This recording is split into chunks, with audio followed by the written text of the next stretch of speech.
খলিফা হারুন রশিদ তিনি তার খেলাফতের চেয়ারে বসা। ওই রাকা শহরের বিচারক যখন অসুস্থ হয়ে গেলেন, খলিফা বরাবর চিঠি লেখা হলো। খলিফা বরাবর যখন জানানো হলো রাকা শহরের বিচারপতি অসুস্থ, বিচারালয়ে তিনি সময় মতো বসতে পারছেন না, যার কারণে আমাদের শহরের মধ্যে একটা অস্থিরতা, স্থবিরতা তৈরি হয়েছে। আপনি দ্রুত আমাদের এই শহরে একজন বিচারকের ব্যবস্থা করেন। খলিফার দরবার থেকে পাল্টা চিঠির জবাব দেওয়া হলো। সেখানে লেখা হলো আগামী 1 সপ্তাহের মধ্যে তোমাদের শহরে নতুন বিচারকের চেয়ারে একজন বসে যাবেন, হাজির হয়ে যাবেন। 1 সপ্তাহের মাথায় নতুন বিচারক এসে যখন রাকা শহরে বিচারকের চেয়ারে বসলেন, সবার আগে তার কাছে যে অভিযোগটা করা হলো, অভিযোগটা ছিল একজন বৃদ্ধা মহিলার বিরুদ্ধে। বৃদ্ধা মহিলার বিরুদ্ধে অভিযোগটা হলো, বৃদ্ধা মহিলা একটা রুটির দোকান থেকে কয়েকটা রুটি চুরি করেছে। ওই রুটি চুরি করার সময় একটা মধুর বোতল চুরিও করেছে। তার অপরাধটা হলো, অপরাধের গ্রাউন্ডটা হলো কয়েকটা রুটি চুরি করেছে, মধুর বোতল চুরি করেছে। বিচারক যখন গ্রাউন্ডটা জানতে পারলেন, শোনানো হলো, তিনি একটু অবাক হলেন। একজন বৃদ্ধা মানুষ, খেয়াল করে দেখবেন, মানুষের যখন বয়স হয়ে যায় তখন নিজেকে অপরাধ থেকে গুটিয়ে নেওয়ার চেষ্টা করে। কি কথা বলেন? কি কথা বলেন? বিচারক একটু অবাক হলেন। অবাক হয়ে ওই বৃদ্ধা মহিলাকে জিজ্ঞাসা করছেন, মা, আপনার বিরুদ্ধে যে অভিযোগটা করা হয়েছে, আপনি তো বয়স্ক হয়ে গিয়েছেন, আপনার বয়স অনেক, এই বয়সে তো আপনার চুরি করার কথা না। আপনি যে এই রুটি আর মধুর বোতল চুরি করেছেন, এর কারণটা কি? বৃদ্ধা মহিলা তিনি জবাব দিয়ে বলছেন, আমার চুরি করার কোনো ইচ্ছা ছিল না, বাধ্য হয়ে আমি চুরি করেছি। কারণ আমার ঘরে আমার 2টা নাতনি আছে, কয়েকদিন যাবত আমার ঘরে কোনো খাবার নাই। আমি বড় মানুষ, আমি নিজেকে কষ্ট হলেও নিয়ন্ত্রণ করতে পারি, নিজেকে আমি বোঝাতে পারি, কিন্তু ছোট্ট মানুষ ওই নাতনি 2জন যখন আমার চোখের সামনে ক্ষুধার যন্ত্রণায় ছটফট করে, আমি আর নিজেকে নিয়ন্ত্রণ করতে পারি নাই। এখানে সেখানে গিয়েছি, আমাকে কেউ সহযোগিতা করে নাই। বাধ্য হয়ে দোকানের সামনে গিয়ে যখন আমি রুটি দেখলাম, সেখানে পাশেই দেখেছি মধুর বোতল। দোকানদারকে যখনই আমি অন্যমনস্ক দেখেছি, ক্ষুধার যন্ত্রণার কারণে আমার নাতনিদের চেহারা আমার চোখের সামনে ভেসে উঠেছে, আমি নিজেকে আর নিয়ন্ত্রণ করতে পারি নাই। আমি মধুর বোতল আর রুটি কয়েকটা আমি চুরি করেছি। এই কথা বলার সঙ্গে সঙ্গে ওই বিচারক বলছেন, চুরি করলে যে হাত কেটে দেওয়া, এটা কি আপনার জানা আছে নাকি? বলে, হ্যাঁ জানা আছে। তারপরেও চুরি করলেন? বলে, আমি তো চুরি করেছি ক্ষুধার যন্ত্রণার কারণে, আমার তো চুরি করার কোনো ইচ্ছা ছিল না। ওই দিন বিচারক বললেন, আজকে নতুন করে আর শোনা হবে না, আজকের শুনানি আজকের মতো মুলতবি ঘোষণা করা হলো। এই জায়গায় অনেক মানুষ আছেন যাদেরকে মিথ্যা অপরাধে, একেবারে সাজানো অপরাধে আদালতে নিয়ে যাওয়া হয়েছে। আদালতের ওই কোর্টে যখন বারান্দায় দাঁড়ায়, ওই এজলাসের মধ্যে যেতেই হয় না, তার আগেই বলে শোনা হয়ে গেছে। কি কথা বলেন? কি কথা বলেন? আমি সেই দিকে যাব না। যেই কথা আমি বলতে নিয়েছিলাম, ওই দিন বলা হলো আজকের মতো শুনানি এখানে মুলতবি ঘোষণা করা হলো। আজকে নতুন করে কোনো কথা শোনা হবে না, আগামী দিনে শোনা হবে। তবে আগামী দিন যেই দিন শুনানি হবে, সেই দিন এই নগরের যিনি খাদ্য প্রধান, তাকেও হাজির হতে হবে। খাদ্য প্রধানকে হাজির হতে হবে, নগর প্রধান যিনি, তাকেও হাজির হতে হবে। গণ্যমান্য ব্যক্তি যারা আছে, ধনাঢ্য ব্যক্তি যারা আছে, তাদেরকেও হাজির হতে হবে। বিচারক যখন রায়টা ঘোষণা দিয়ে দিলেন, এলাকায় জানানো হলো, যাকে যাকে তলব করা হয়েছে সবাইকে জানানো হয়েছে। পরবর্তী দিনে যখন কোর্টটা বসেছে, কোর্ট বসার পরে নতুন করে বিচারক আর কিছু শুনলেন না। তিনি আগের থেকেই সিদ্ধান্ত নিয়েছিলেন কি রায়টা তিনি দিবেন। উপস্থিত সবার সামনে লক্ষ্য করে তিনি বললেন, এই বৃদ্ধা মহিলা খাবার অভাবে ক্ষুধার্ত থাকার কারণে চুরি করেছে। এই যে অপরাধটা করেছি, এই অপরাধের সবচাইতে বড় অপরাধী হলো এই রাষ্ট্রের খলিফা। বলেন আল্লাহু আকবার, বলেন আল্লাহু আকবার। এই কথা বলার পরে তিনি বললেন, এই যে আজকে আমার কাছে অভিযোগ এসেছে, আমিও তো খলিফার প্রতিনিধি হিসাবে রাকা শহরের প্রধান বিচারকের চেয়ারে আমি বসেছি। এই চেয়ার থেকে এই যে অপরাধটা সংগঠিত হয়েছে, এই অপরাধের যে প্রথম আমি শাস্তিটা নির্দেশনা দিই, সেটা হলো এই অপরাধের জন্য 50টা বেতের বাড়ি প্রদান করা হবে। তবে কয়টা বেতের বাড়ি? সবাইকে বলতে কয়টা? 50টা বেতের বাড়ি। এরপরে বলা হলো 50টা বেতের বাড়ির সঙ্গে 500 দিনার জরিমানা করা হলো। 500 দিনার জরিমানা করা হলো। তিনি এই কথা বলে তার চেয়ার থেকে নেমে গেলেন। নেমে গিয়ে বলছেন, যেহেতু খলিফা সবার বড় অপরাধী, আমি তো খলিফার প্রতিনিধি, 50টা যে বেত্রাঘাতের অর্ডার দেওয়া হয়েছে, ওই 50টা বেতের বাড়ির মধ্যে 20টা বেতের বাড়ি আমার হাতে মারা হোক। বলেন আল্লাহু আকবার। আমি কি বানিয়ে বলছি নাকি? একটা শহরের প্রধান বিচারপতি তিনি নিজেকে অপরাধী সাব্যস্ত করলেন। তিনি বললেন, আমার হাতে 50টা বেতের বাড়ির মধ্যে 20টা বেতের বাড়ি আমার হাতে মারা হোক। তবে আমি নির্দেশনা দেই, আমি বিচারক হওয়ার কারণে কোনো প্রকার দয়া করা যাবে না। যেমনটা ভাবে আঘাত করা দরকার তেমন করে আঘাত করতে হবে। একটা পর্যায়ে যখন কয়েকটা বেতের বাড়ি মানা হলো, ওই বিচারকের হাত ফেটে রক্ত বের হয়েছে। পাশ থেকে লোকজন এগিয়ে এসেছে, বিচারকের হাতটা ব্যান্ডেজ করে দেবে, কিন্তু তিনি কাছে আসতে দিলেন না। তার কাছে যে রুমালটা ছিল, রুমালটা তিনি হাতের মধ্যে নিয়ে আবার পেঁচায় দিয়ে হাতটা সামনে দিয়ে বলছেন, এখনো 20টা বেতের বাড়ি পূরণ হয় না, আমার হাতে বাড়ি দিতে থাকবো। না আল্লাহু আকবার। এই যে বিচারক হয়ে তিনি যে হাতের মধ্যে বাড়ি নিয়েছেন, একমাত্র কার ভয়ে? সবাইকে বলতে হবে কার ভয়ে? 20টা বেতের বাড়ি যখন দেওয়া হলো, তিনি বললেন, নগর প্রধান, তার তো দায়িত্ব ছিল এলাকায় গরিব মানুষ ক্ষুধার্ত হয়ে আছে, তার খোঁজ খবর নেওয়া। খাদ্য প্রধান যিনি, তারও তো দায়িত্ব নেওয়া দরকার ছিল, দায়িত্ব পালন করতে পারে নাই। এলাকার ধনাঢ্য মানুষ ছিল। এই যে আপনারা সবাই সমান অপরাধী হয়েছেন, আপনাদের হাতের মধ্যে বাকি 30টা বেতের বাড়ি বন্টন করে দেওয়া হবে না। আল্লাহু আকবার। এই কথা বলার পরে তিনি বলছেন, 500 দিরহাম যে জরিমানা করা হয়েছে, 500 দিনার যে জরিমানা করা হয়েছে, জরিমানা ওই বৃদ্ধা মহিলা তো দিবে না। এই 500 দিনারের ব্যবস্থা করতে হবে আমাদের সকলকে। আমি নিজে 100 দিনারের দায়িত্বটা নিয়ে নিলাম। বাকি 400 দিনারের ব্যবস্থা করা হোক। কারো মাথা পিছু 10 দিরহাম, কারো মাথা পিছু 30 দিরহাম। এইরকম করে যখন 400 দিরহাম তিনি উঠালেন, ওঠানোর পরে বলছেন, এই 400 দিরহামের মধ্যে 20 দিরহাম দেওয়া হলো দোকানদারকে, কারণ দোকানদারের পণ্য চুরি করা হয়েছে, দেওয়া হলো। বাকি 380 দিরহাম যেটা থেকে গেল, ওই যে বিচারক তিনি বলতেছেন, এই 380 দিনার দেওয়া হলো বৃদ্ধা মহিলাকে, 1 মাস যেন তিনি তার নাতনিদেরকে নিয়ে খাইতে পারেন। বলেন না সুবহানাল্লাহ। তার মানে রাষ্ট্রের দায়িত্ব হলো যারা বৃদ্ধা হয়ে যাবেন, যারা বৃদ্ধ হয়ে যাবেন, রাষ্ট্রের দায়িত্ব হবে যারা পঙ্গু হবে, এদের দায়িত্ব নিতে হবে। কথা বলেন ঠিক কিনা?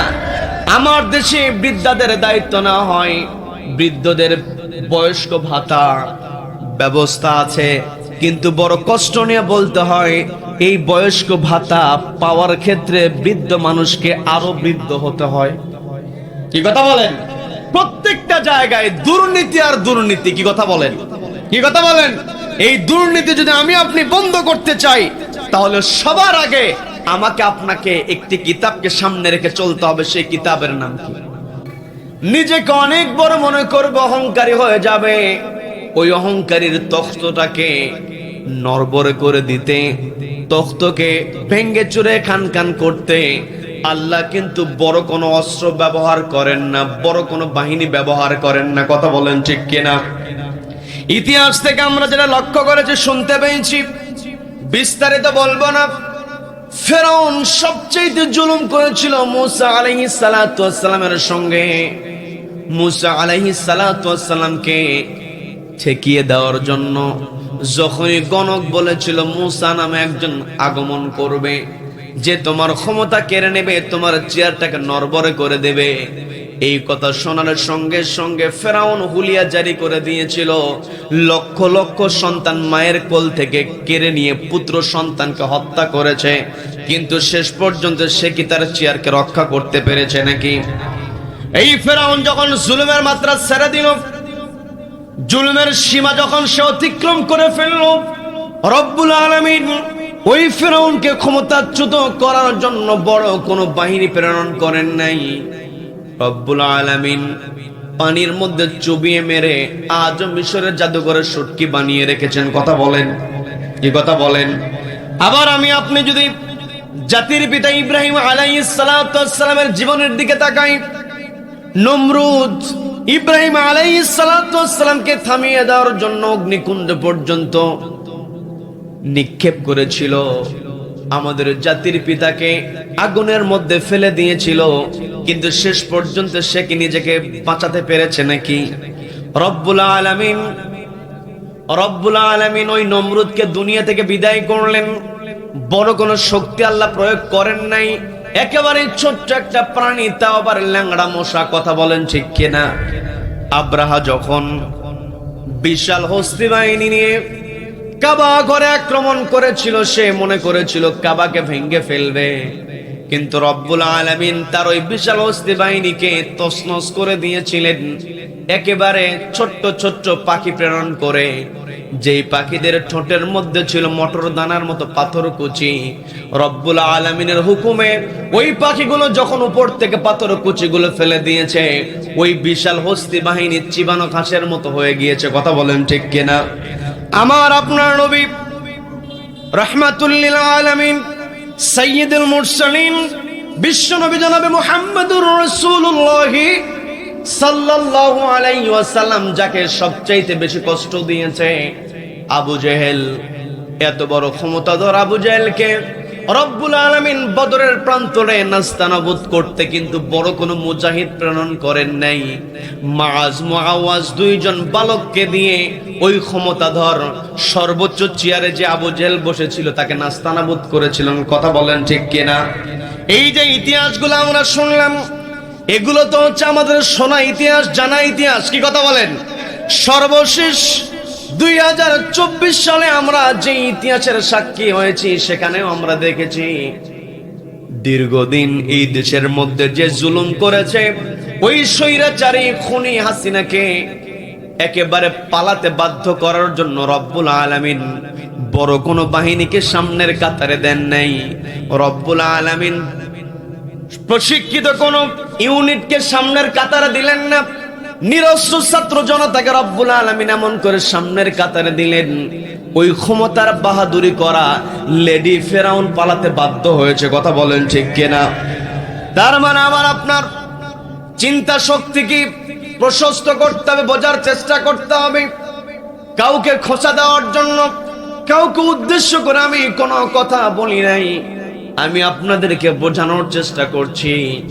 এই পৃথিবীতে আল্লাহ রাব্বুল আলামিন আমাকে আপনাকে পাঠিয়েছেন, এই পৃথিবীতে আমাকে আপনাকে চলতে হবে কার কথা মেনে? সবাইকে বলতে হবে কার কথা মেনে? আল্লাহর কথা মেনে। আল্লাহু আকবার স্লোগানকে সামনে রেখে আমাকে আপনাকে চলতে হবে। কারণ আমি আপনি যখন আল্লাহু আকবার স্লোগান দেব, তখন আল্লাহর বরত্বের কথা শোনার পরে আমার আপনার অন্তরের মধ্যে আল্লাহর ভয় তৈরি হবে। কি কথা বলেন?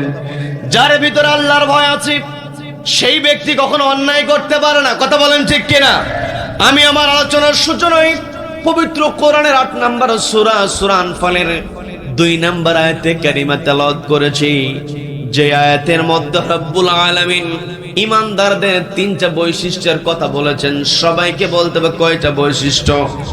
সবাই বলেন কয়টা? কোরআনের বিভিন্ন জায়গায় মুমিন বান্দার বিভিন্ন বৈশিষ্ট্য আল্লাহ তুলে ধরেছেন। আর আমি আয়াত যেটা তেলাওয়াত করেছি, সেই আয়াতে রব্বুল আলামিন মুমিন বান্দার সুন্দর করে পরিচয় তুলে ধরে বলছেন, ইন্নামাল মুমিনুনা আল্লাযীনা ইযা যুকিরাল্লাহু ওয়াজিলাত قلوبهم وإذا تليت عليهم آياته زادتهم إيمانا وعلى ربهم يتوكلون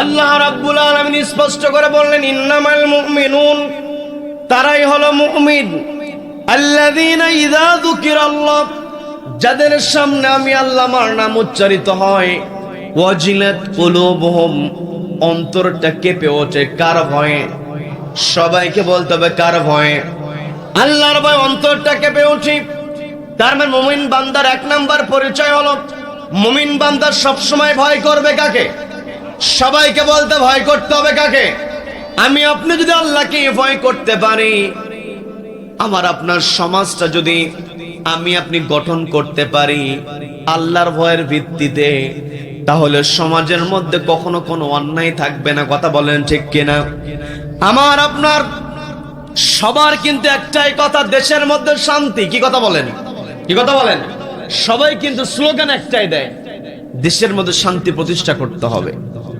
আবার আমি আপনি পৃথিবীতে যে এসেছি আমার আপনার ব্যাপারে রব্বুল আলামিন যখন ফেরেশতাদের সঙ্গে কথোপকথন করলেন পরামর্শ সভায় যখন ফেরেশতাদেরকে ডাক দিয়ে আল্লাহ বলছেন ইন্নী জাইলুম ফিল আরদি খলিফা আমি জমিনে আমার প্রতিনিধি প্রেরণ করব ফেরেশতারা বলেছিল আতাজআলু ফিহা মান ইউফসিদু ফিহা ওয়া ইয়াসফিকুদ দিমা ওগো আল্লাহ আপনি কি তাদেরকে পাঠাবেন যারা পৃথিবীতে ফিতনা ফাসাদ তৈরি করবে এমন কি রক্তপাত করবে ওয়ানাহনু নুসাব্বিহু বিহামদিকা ওয়া নুকদ্দিসু লাক আমরাই তো আপনার কৃতজ্ঞতা আদায় করি আমরাই তো ইবাদত করি এইটুক কথা বলে ফেরেশতারা কথা বাড়ায় নাই কারণ আল্লাহর বিধানের বিরুদ্ধে আল্লাহর কথার বিরুদ্ধে কোনো কথা বলা যেতে পারে ফেরেশতারা কথাটা এমন ভাবে থ্রো করলো আমরাই তো ইবাদত করি এর দ্বারা ফেরেশতারা বোঝালো যে পৃথিবীতে মানুষ না পাঠালেও তো চলে কিন্তু আপনি পৃথিবীতে মানুষ পাঠাবেন এই কথা বলার পর আল্লাহ বললেন ইন্নী আ'লামু মা লা তা'লামুন আমি যা জানি তোমরা তা জানো না তার মানে এই যে পৃথিবীতে আমি আপনি আগমন করেছি আমাকে আপনাকে আল্লাহ পাঠিয়েছেন এই পৃথিবীতে মানুষকে যখন তৈরি করা হয়েছে তখনই পৃথিবী সৃষ্টির পূর্ণতা লাভ করেছে কি কথা বলেন সম্মানিত দিনী ভাইরা এই পৃথিবীর সৃষ্টির পূর্ণতা লাভ হয়েছে মানুষকে সৃষ্টি দ্বারা আমি আমার কথা বলছি না পবিত্র কোরআনের 2 নম্বর সূরা সূরা বাকারা 29 নম্বর আয়াতে রব্বুল আলামিন সুন্দর করে বলছেন হুয়াল্লাযী খালাকা লাকুম মা ফিল আরদি জামিআ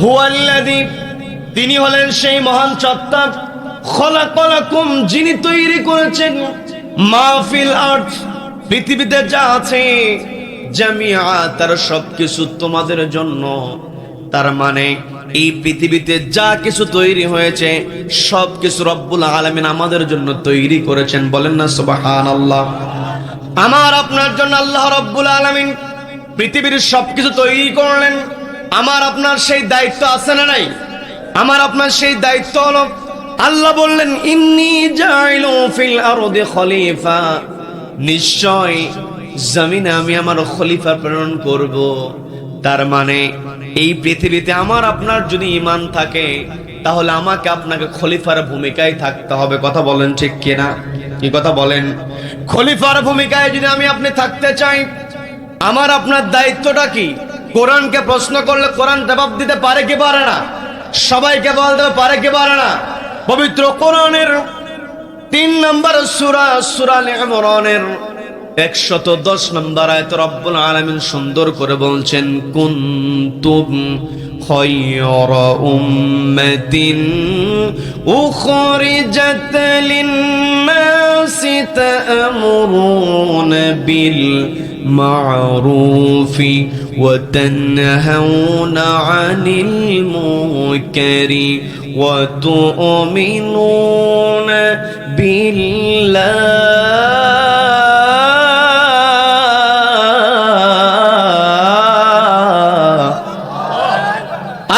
বলছেন কুনতুম খায়রা উম্মাহ, তোমরাই উত্তম জাতি হতে পারো। উখরিজাত লিন্নাস, তোমাদেরকে বের করে নেওয়া হয়েছে মানুষের জন্য। তার মানে এই পৃথিবীতে আমার আপনার কাজ হতে হবে মানুষের জন্য। কি কথা বলেন? কি কথা বলেন? মানুষ মানুষের জন্য কাজ করবে। আর মানুষ মানুষের জন্য যদি কাজ করতে চায়, এক নাম্বার আল্লাহ বললেন তা'মুরুনা বিল মা'রুফ, সৎ কাজের আদেশ দিতে হবে। দ্বিতীয় নাম্বার আল্লাহ বললেন ওয়া তানহাউনা আনিল মুনকার, অসৎ কাজে বাধা প্রদান করতে হবে। এরপরে যে আল্লাহ বললেন তুমিনুনা বিল্লাহ, তার মানে আমার আপনার ভিতরে যদি আল্লাহর প্রতি ঈমান থাকে, আমার আপনার অন্তরে যদি আল্লাহর ভয় থাকে, আমার আপনার এক নাম্বার দায়িত্ব হলো নিজে সৎ কাজ করতে হবে, সেই সৎ কাজের আদেশ দিতে হবে। কি কথা বলেন? নিজে অন্যায় কাজ থেকে নিজেকে দূরে সরিয়ে রাখতে হবে এবং সমাজের মধ্যে যেন কেউ অন্যায় করতে না পারে, এই জন্য আমাকে আপনাকে অন্যায়ের বিরুদ্ধে প্রতিবাদী হতে হবে। এটা আমার কথা না আল্লাহর কথা? সবাইকে বলতে হবে আমার কথা না আল্লাহর কথা। এই যে আল্লাহ রাব্বুল আলামিন আমাকে আপনাকে অর্ডার দিয়ে দিলেন অসৎ কাজে তোমরা বাধা প্রদান করো। এখন আমার দেশে মন্দ কাজ, অসৎ কাজ, খারাপ কাজ আছে না নাই? সবাইকে বলতে হবে আছে না নাই? এই মন্দ কাজের ব্যাপারে আমাকে আপনাকে শক্ত ভূমিকা পালন করতে হবে, এটাই হলো খেলাফতের দায়িত্ব। অথচ আমি আপনি মনে করি একাকী নামাজ পড়লাম, রোজা করলাম, হজ করলাম, যাকাত দিলাম, অর্থ আছে মানুষকে সহযোগিতা করলাম, সকাল সন্ধ্যা কোরআন থেকে তেলাওয়াত করলাম, মনে করি আমি আপনি জান্নাতে চলে যাব। কিন্তু না না, এই পৃথিবীতে একাকী ইবাদত করে যদি পার পাওয়া যেত, নবীজিকে ওই মক্কা থেকে মদিনায় হিজরত করতে হতো না। কথা বলেন ঠিক কিনা? একাকী ইবাদত করে যদি পার পাওয়া যেত, ইমাম হুসাইন রাদিয়াল্লাহু তাআলা আনহু তাকে কাল্লা দিতে হতো না। কি কথা বলেন? ইয়াজিদের সামনে নিজেকে তিনি নত করেন নাই, অন্যায়ের বিরুদ্ধে প্রতিবাদ করার কারণেই ইমাম হুসাইনের কল্লা দিতে হয়েছে। তার মানে এই পৃথিবীতে আমার আপনার দায়িত্ব হলো সৎ কাজের আদেশ দেব, অসৎ কাজে বাধা প্রদান করব। এই অসৎ কাজে আমি আপনি যখন বাধা প্রদান করতে যাব, আমার আপনার বিপদ আসতে পারে। কি কথা বলেন? কি কথা বলেন? বিপদ যদি আমার আপনার উপরে আসে, ভরসাটা রাখতে হবে কার উপরে? এই জন্য আল্লাহ রাব্বুল আলামিন সূরা আনফালের 2 নম্বর আয়াতে 1 নম্বরে বললেন, 1 নম্বর বৈশিষ্ট্যের কথা বললেন, ইযা যুকিরাল্লাহ, যখন আল্লাহর নাম উচ্চারিত হবে, ওয়াজিলাত কুলুবুহুম, অন্তরটা কেঁপে উঠবে আল্লাহর ভয়ে। দ্বিতীয় নাম্বার বৈশিষ্ট্য বলা হলো ওয়া ইযা তুলিয়াত আলাইহিম আয়াতুহু, ইমানদার বান্দার সামনে যখন কোরআন থেকে তেলাওয়াত করা হবে, জাদাতহুম ঈমানা, ঈমানটা বহুগুণে বৃদ্ধি পেয়ে যাবে। কথা বলেন ঠিক কিনা? এই যে কোরআনের আয়াত, আল্লাহ বলেন তা'মুরুনা বিল মা'রুফ, সৎ কাজের আদেশ দাও। এই কোরআনের আয়াত, এই আয়াত শোনার পরে আমি আপনি যদি সৎ কাজের আদেশ দিতে পারি, বুঝতে হবে আমার আপনার ঈমান বেড়েছে। কি কথা বলেন? আমি আপনি যদি অসৎ কাজে প্রতিবাদ করতে পারি, বুঝতে হবে আমার আপনার ঈমান বেড়েছে। এই জন্য তৃতীয় নম্বরে ঈমানদারের যে বৈশিষ্ট্য আল্লাহ বললেন ওয়া আলা রাব্বিহিম ইয়াতাওয়াক্কালুন, মুমিন বান্দা সব সময় তাওয়াক্কুল করবে কার উপরে? সবাইকে বলতে ভরসা করতে হবে কার উপরে? আল্লাহর উপরে ভরসা করি। আল্লাহর জমিন, আল্লাহর বিধান কায়েমের জন্য আমাকে আপনাকে চেষ্টা করতে হবে। কি কথা বলেন? আল্লাহ বলেন তুমিনুনা বিল্লাহ, আল্লাহর প্রতি ঈমান আনতে হবে। একই কথা রব্বুল আলামিন পবিত্র কোরআনের 61 নম্বর সূরা সফের 11 নম্বর আয়াত আল্লাহ বললেন তুমিনুনা বিল্লাহি ওয়া রাসূলিহি ওয়া তুজাহিদুনা ফি সাবিলিল্লাহি বিআমওয়ালিকুম ওয়া আনফুসিকুম যালিকুম খায়রুল লাকুম ইন কুনতুম তা'লামুন।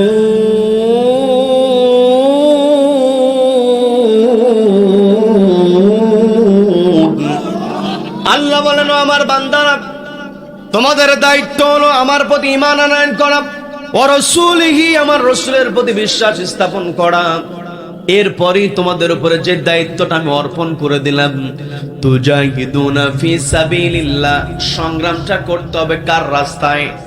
আল্লাহর রাস্তায় সংগ্রাম করা মানেই হলো সৎ কাজের আদেশ দেওয়া, কি কথা বলেন? অসৎ কাজে বাধা প্রদান করা, কি কথা বলেন? আমার দেশে চুরি, ডাকাতি, ছিনতাই, রাহাজানি, চাঁদাবাজি আছে না নাই? সবাইকে বলতে হবে আছে না নাই? আমার দেশে প্রতিনিয়ত চুরি হয়।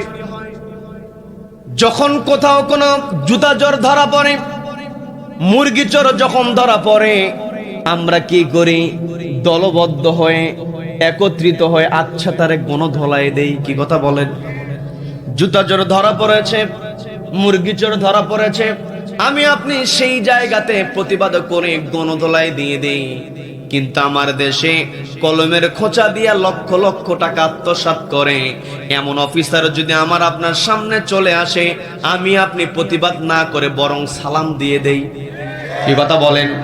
আমার দেশে যেই দুর্নীতিগুলো চলছে, আমার দেশে যেই জনগণের টাকাগুলো আত্মসাৎ করা হয়, কলমের খোঁচা দিয়া লক্ষ লক্ষ টাকা যেই অফিসার আত্মসাৎ করবে, জনগণের টাকা যে অফিসার নিজের পকেটের মধ্যে ঢুকায়া দেবে, যদি একটা অফিসারকে কোরআনের বিধানের আলোকে ফাকতু আইদিয়াহুমা, হাতটা কেটে দাও, এই বিধানের আলোকে কোন চোর অফিসারকে, দুর্নীতিবাজ অফিসারকে যদি ওই হাইকোর্টের সামনে কিংবা বাইতুল মুকাররমের সামনে একটা দুর্নীতিবাজ অফিসারের হাত যদি কেটে দেওয়া হতো, বাকি অফিসারের এমনিতে সোজা হয়ে যেত, কথা বলেন ঠিক কিনা? এই কথাগুলো বললেই হুজুরেরা খারাপ হয়ে যায়, কি কথা বলেন? আবার কষ্ট নিয়ে বলতে হয়, আপনাদের এই গভীরপুর এলাকায় কৃষক মানুষ জমি আবাদ করেছে, সবজি চাষ করেছে, বেগুন সে বিক্রি করেছে 20 টাকা কেজি। এই বেগুন যখন ট্রাকে লোড দেওয়া হয়, এই বেগুন ঢাকায় পৌঁছতে পৌঁছতে একেবারে 20 টাকার বেগুন হয়ে যায় 80 টাকা, কি কথা বলেন? এই যে প্রত্যেকটা জায়গায় চাঁদাবাজি আছে না নাই? আছে না নাই? যেই চাঁদাবাজেরা চাঁদাবাজি করে, সন্ত্রাসীরা সন্ত্রাসী করে, কোরআনকে যদি বলা হয়, সূরা মায়েদার মধ্যে কোরআন স্পষ্ট বিধান দিয়ে দিয়েছে, যারা সমাজের মধ্যে ফাসাদ করবে, সন্ত্রাসী করবে, ডাকাতি করবে, ছিনতাই করবে, ওই সমস্ত চাঁদাবাজদের এক হাত এক পা যদি কেটে দেওয়া হয়, একটা চাঁদাবাজের হাত আর পা যদি কেটে দেওয়া হয়, বাকি চাঁদাবাজগুলো আল্লাহওয়ালা হয়ে যাবে, কথা বলেন ঠিক কিনা? কিন্তু আলেম ওলামা যখন চাঁদাবাজের বিরুদ্ধে কথা বলে, চাঁদাবাজরা সহ্য করতে পারে না, কথা বলেন ঠিক কিনা? যতই তারা সহ্য করতে পারুক আর না পারুক, আমার আপনার নবী বিশ্বনবী জনাবে মুহাম্মদুর রাসূলুল্লাহ সাল্লাল্লাহু আলাইহি ওয়াসাল্লামের ব্যাপারে তারা চাচাকে গিয়ে বলা হলো, চাচা আবু তালেবকে বলা হলো, তোমার ভাতিজা তো আমাদের বিরুদ্ধে চলে গিয়েছে, ভাতিজাকে সতর্ক করো। তোমার মুখের দিকে তাকায় ভাতিজাকে কিছুই বলি না, আজকে আমরা অফার দিচ্ছি, তোমার ভাতিজাকে সব দিয়ে দেওয়া হবে। সে যদি অর্থ চায় অর্থ দেওয়া হবে, সে যদি নারী চায় নারী দেওয়া হবে, সে যদি ক্ষমতা চায় ক্ষমতা দেওয়া হবে, তাও সে যেন আমাদের বিরুদ্ধে কোনো কথা না বলে। বিশ্বনবী জনাবে মুহাম্মদুর রাসূলুল্লাহ সাল্লাল্লাহু আলাইহি ওয়াসাল্লাম তার চাচাকে জবাব দিয়ে বললেন, আমার এক হাতে যদি চন্দ্র এনে দেওয়া হয়, আর এক হাতে যদি সূর্য এনে দেওয়া হয়, তবুও অন্যায়ের বিরুদ্ধে কথা বলা আমি বাদ দেব না। বলেন আল্লাহু আকবার। সেই অন্যায়ের বিরুদ্ধে আমাকে আপনাকে শক্ত ভূমিকায় থাকতে হবে। পর্দার আলের মা বোনেরা এসেছেন মাহফিলগুলোতে, মা বোনদের উপস্থিতি বেশি, বলি আলহামদুলিল্লাহ, বলি আলহামদুলিল্লাহ। বিশ্বনবী জনাবে মুহাম্মদুর রাসূলুল্লাহ সাল্লাল্লাহু আলাইহি ওয়াসাল্লাম তিনি যখন কোরআনের দাওয়াত দিয়েছেন, নবীজি যখন তাওহীদের দাওয়াত দিলেন, এই ইসলাম কবুলের জন্য সবার আগে শহীদ হয়েছিলেন কিন্তু মায়েরা, কি কথা বলেন, কি কথা বলেন? সুমাইয়া রাদিয়াল্লাহু তাআলা আনহার ঘটনা আপনাদের জানা আছে, বিস্তারিত ঘটনার দিকে যাব না। পর্দালের মা বোনদের দৃষ্টি আকর্ষণ করে বলছি, মা কানটা একটু খাড়া করে বোঝার চেষ্টা করবেন। মা বোনেরা যদি সচেতন হয়ে যায়, পরিবারটাই সচেতন হয়ে যায়, কি কথা বলেন, কি কথা বলেন? মা আপনাকে দৃষ্টি আকর্ষণ করে বলছি, আপনার সন্তানের ভিতরে ইমানদারের বৈশিষ্ট্য ঢুকাইয়া দিতে হবে। এক নম্বর বৈশিষ্ট্য আমি আজকে যেটা আলোচনা করেছি, ইমানদারের অন্তরে থাকতে হবে কার ভয়? আল্লাহর ভয় সন্তানের অন্তরে ঢুকিয়ে দিতে হবে। সন্তানকে তো মায়েরা প্রতিষ্ঠিত করার জন্য মাদের কত চিন্তা, কি কথা বলেন? মাদের চিন্তা আছে না নাই? মারা সবসময় পেরেশানি হয়ে যায় সন্তানকে কেমন করে বড় করবে, সন্তান কার কাছে পড়াতে দিলে ভালো ইংরেজি শিখবে, সন্তানকে কোথায় পড়ালে ভালো গণিত করতে পারবে, কার কাছে প্রাইভেট দিতে পারলে সন্তান সায়েন্সের সাবজেক্ট ভালো বুঝবে। মায়েদের মধ্যে চিন্তা আছে না নাই? মা আপনার ভিতরে সন্তানের ব্যাপারে অবশ্যই চিন্তা থাকা দরকার। অবশ্যই আপনি আপনার সন্তানকে ম্যাথ পড়াবেন, আপনার সন্তানকে আপনি ইংরেজি পড়াবেন, আপনার সন্তানকে আপনি সায়েন্স পড়াবেন। কারণ সায়েন্স না পড়ালে তো ডাক্তার খুঁজে পাওয়া যাবে না, কথা বলেন ঠিক কিনা? সন্তানকে অবশ্যই ডাক্তার বানাতে হবে, কিন্তু সবার আগে সন্তানের অন্তরে যদি আল্লাহর ভয় ঢুকিয়ে দেওয়া হয়, ওই সন্তান প্রকৃত অর্থে ডাক্তার হবে, কি কথা বলেন? সন্তানের অন্তরে যদি আল্লাহর ভয় না থাকে, ওই সন্তান ডাক্তার হবে না, ডাক্তার নামে কসাই হবে, কি কথা বলেন? কি কথা বলেন? সন্তানকে যদি আল্লাহর ভয় ঢুকিয়ে দেওয়া হয়, ওই সন্তান প্রকৃত অর্থে ইঞ্জিনিয়ার হবে। কিন্তু সন্তানের মনের মধ্যে যদি আল্লাহর ভয় না থাকে, ওই সন্তান ইঞ্জিনিয়ার হওয়ার পরে রডের বদলে বাঁশ দেবে, কি কথা বলেন? রডের বদলে বাঁশ দিয়ে বিল্ডিং করে এমন ইঞ্জিনিয়ার আমার দেশে আছে না নাই? আছে না নাই? তার মানে আমার দেশে ওয়াতানহাউনা আনিল মুনকার, অসৎ কাজে বাধা প্রদানের যে পদ্ধতি দরকার, সেই পদ্ধতির কাছে আমরা যাই না। বড় বড় সমাবেশের মধ্যে আমরা বড় বড় কথা আমরা শুনি, আমরা বলি, যেখানে অন্যায়ের বিরুদ্ধে কথা বলা হয়, কিন্তু অন্যায় কেমন করে বন্ধ করতে হবে সেই দিকে আমরা যাই না, কি কথা বলেন? অন্যায় দূর করতে হলে সমাজ থেকে দুর্নীতি, অন্যায়, অপরাধ এগুলো দূর করতে হলে কোরআনের বিধানের বিকল্প কোন বিধান হতে পারে? সম্মানিত দিনী ভাইরা, কোরআনের বিধান যদি আমার আপনার সমাজে বাস্তবায়িত হয়, জনগণের অধিকার নিশ্চিত হয়, কি কথা বলেন? আমরা খলিফা হারুন রশিদের নাম আমরা শুনেছি। খলিফা হারুন রশিদ তিনি যখন তার চেয়ারে ছিলেন, তিনি চেয়ারে বসে তার রাষ্ট্র পরিচালনা করেছিলেন একটি কিতাব দিয়ে। সবাইকে বলতে হবে সেই কিতাবের নাম কি? সবাইকে বলতে হবে কিতাবের নাম কি? খলিফা হারুন রশিদ তার খেলাফতকালে সিরিয়ার একটা শহরের নাম ছিল রাকা শহর। ওই রাকা শহরের বিচারপতি অসুস্থ হয়ে গেলেন। বিচারক যখন অসুস্থ, বিচারালয়ে বিচারক বসতে পারে না, বসে না, বিচার হয় না। যদি সমাজের মধ্যে, রাষ্ট্রের মধ্যে বিচারক যদি তার এজলাসে না বসে, দেশের মধ্যে, শহরের মধ্যে বিশৃঙ্খলা হবে কি হবে না? রাকা শহরে অনেক লম্বা ঘটনা, আমি শুধু বোঝানোর জন্য বলছি। আমি আপনি এই পৃথিবীর ইতিহাস পর্যালোচনা যদি আমি আপনি করি, তাহলে লক্ষ্য করে দেখা যায় পৃথিবীতে মানুষ তখনই শান্তিতে ছিল যখন রাষ্ট্র পরিচালনা হয়েছে একটি কিতাব দিয়ে। সেই কিতাবের নাম কি? সবাইকে বলতে হবে সেই কিতাবের নাম কি? খলিফা হারুন রশিদ তিনি তার খেলাফতের চেয়ারে বসা। ওই রাকা শহরের বিচারক যখন অসুস্থ হয়ে গেলেন, খলিফা বরাবর চিঠি লেখা হলো। খলিফা বরাবর যখন জানানো হলো রাকা শহরের বিচারপতি অসুস্থ, বিচারালয়ে তিনি সময় মতো বসতে পারছেন না, যার কারণে আমাদের শহরের মধ্যে একটা অস্থিরতা, স্থবিরতা তৈরি হয়েছে। আপনি দ্রুত আমাদের এই শহরে একজন বিচারকের ব্যবস্থা করেন। খলিফার দরবার থেকে পাল্টা চিঠির জবাব দেওয়া হলো। সেখানে লেখা হলো আগামী 1 সপ্তাহের মধ্যে তোমাদের শহরে নতুন বিচারকের চেয়ারে একজন বসে যাবেন, হাজির হয়ে যাবেন।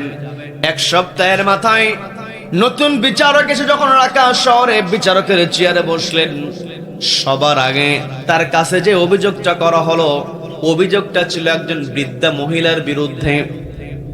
বৃদ্ধা মহিলার বিরুদ্ধে অভিযোগটা হলো, বৃদ্ধা মহিলা একটা রুটির দোকান থেকে কয়েকটা রুটি চুরি করেছে।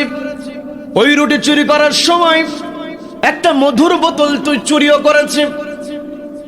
তার অপরাধটা হলো, অপরাধের গ্রাউন্ডটা হলো কয়েকটা রুটি চুরি করেছে, মধুর বোতল চুরি করেছে। বিচারক যখন গ্রাউন্ডটা জানতে পারলেন, শোনানো হলো, তিনি একটু অবাক হলেন।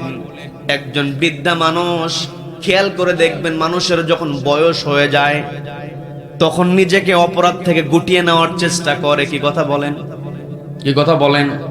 বিচারক একটু অবাক হলেন। অবাক হয়ে ওই বৃদ্ধা মহিলাকে জিজ্ঞাসা করছেন, মা, আপনার বিরুদ্ধে যে অভিযোগটা করা হয়েছে, আপনি তো বয়স্ক হয়ে গিয়েছেন, আপনার বয়স অনেক, এই বয়সে তো আপনার চুরি করার কথা না। আপনি যে এই রুটি আর মধুর বোতল চুরি করেছেন, এর কারণটা কি? বৃদ্ধা মহিলা তিনি জবাব দিয়ে বলছেন, আমার চুরি করার কোনো ইচ্ছা ছিল না, বাধ্য আমি চুরি করেছি, কারণ আমার ঘরে আমার দুইটা নাতনি আছে, কয়েকদিন যাবত আমার ঘরে কোনো খাবার নাই। আমি বড় মানুষ, আমি নিজেকে কষ্ট হলেও নিয়ন্ত্রণ করতে পারি, নিজেকে আমি বোঝাতে পারি, কিন্তু ছোট্ট মানুষ ওই নাতনি দুইজন যখন আমার চোখের সামনে ক্ষুধার যন্ত্রণায় ছটফট করে, আমি আর নিজেকে নিয়ন্ত্রণ করতে পারি নাই। এখানে সেখানে গিয়েছি, আমাকে কেউ সহযোগিতা করে নাই, বাধ্য হয়ে দোকানের সামনে গিয়ে যখন আমি রুটি দেখলাম, সেখানে পাশেই দেখেছি মধুর বোতল। দোকানদারকে যখনই আমি অন্যমনস্ক দেখেছি, ক্ষুধার যন্ত্রণার কারণে আমার নাতনিদের চেহারা আমার চোখের সামনে ভেসে উঠেছে, আমি নিজেকে আর নিয়ন্ত্রণ করতে পারি নাই, আমি মধুর বোতল আর রুটি কয়েকটা আমি চুরি করেছি। এই কথা বলার সঙ্গে সঙ্গে ওই বিচারক বলছেন, চুরি করলেন যে হাত কেটে দেওয়া, এটা কি আপনার জানা আছে নাকি? বলে, হ্যাঁ জানা আছে। তারপরেও চুরি করলেন? বলে, আমি তো চুরি করেছি ক্ষুধার যন্ত্রণার কারণে, আমার তো চুরি করার কোনো ইচ্ছা ছিল না।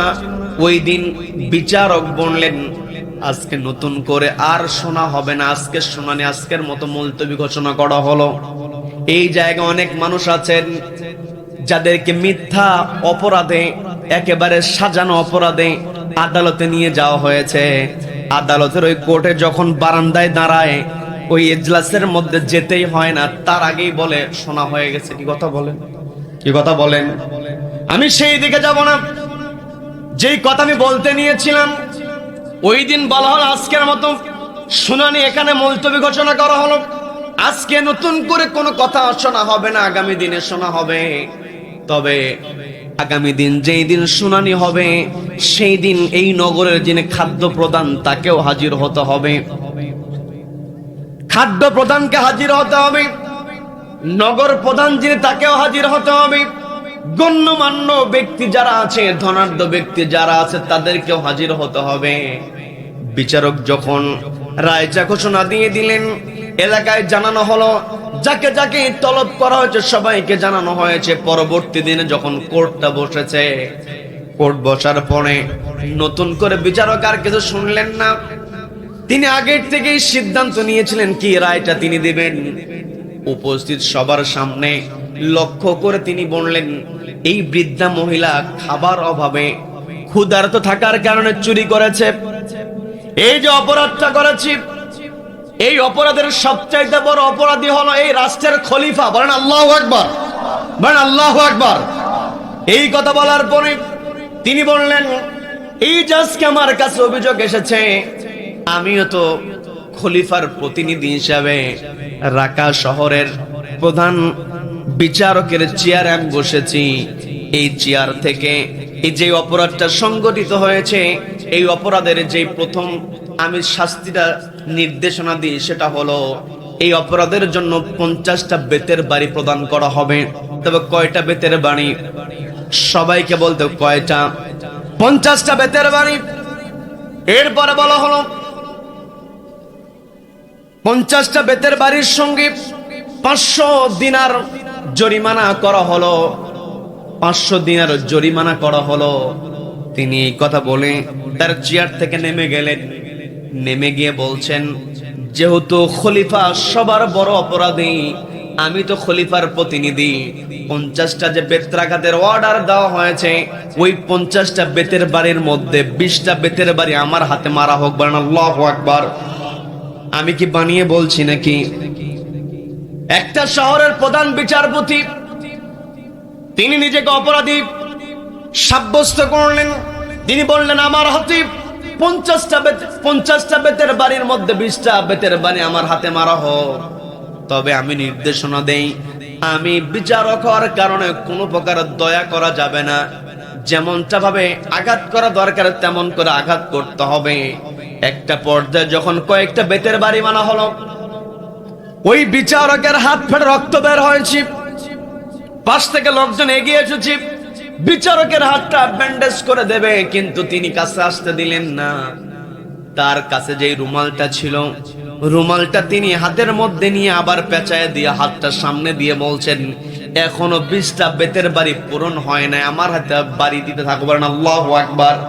এই যে বিচারক হয়ে তিনি যে হাতের মধ্যে বাড়ি নিয়েছেন, একমাত্র কার ভয়ে? সবাইকে বলতে হবে কার ভয়ে?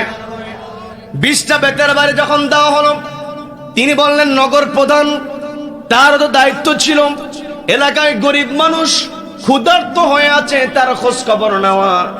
খাদ্য প্রধান যিনি, তারও তো দায়িত্ব নেওয়া দরকার ছিল, দায়িত্ব পালন করতে পারে নাই।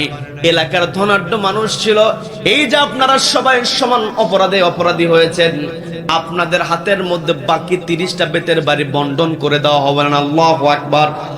এই কথা বলার পরে তিনি বলছেন, 500 দিরহাম যে জরিমানা করা হয়েছে, 500 দিনার যে জরিমানা করা হয়েছে, জরিমানা ওই বৃদ্ধা মহিলা তো দিবে না। এই 500 দিনারের ব্যবস্থা করতে হবে আমাদের সকলকে। আমি নিজে 100 দিনারের দায়িত্বটা নিয়ে নিলাম, বাকি 400 দিনারের ব্যবস্থা করা হোক। কারো মাথা পিছু 10 দিরহাম, কারো মাথা পিছু 30 দিরহাম। এইরকম করে যখন 400 দিরহাম তিনি উঠালেন, ওঠানোর পরে বলছেন, এই 400 দিরহামের মধ্যে 20 দিরহাম দেওয়া হলো দোকানদারকে, কারণ দোকানদারের পণ্য চুরি করা হয়েছে, দেওয়া হলো।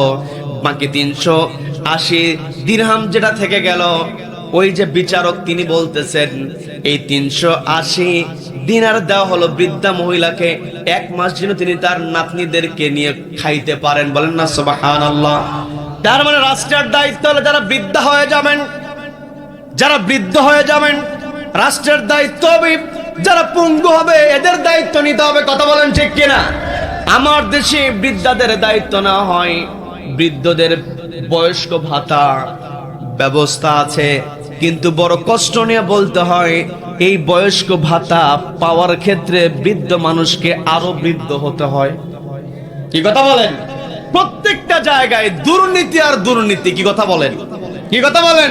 এই দুর্নীতি যদি আমি আপনি বন্ধ করতে চাই, তাহলে সবার আগে আমাকে আপনাকে একটি কিতাবকে সামনে রেখে চলতে হবে। সেই কিতাবের নাম কি?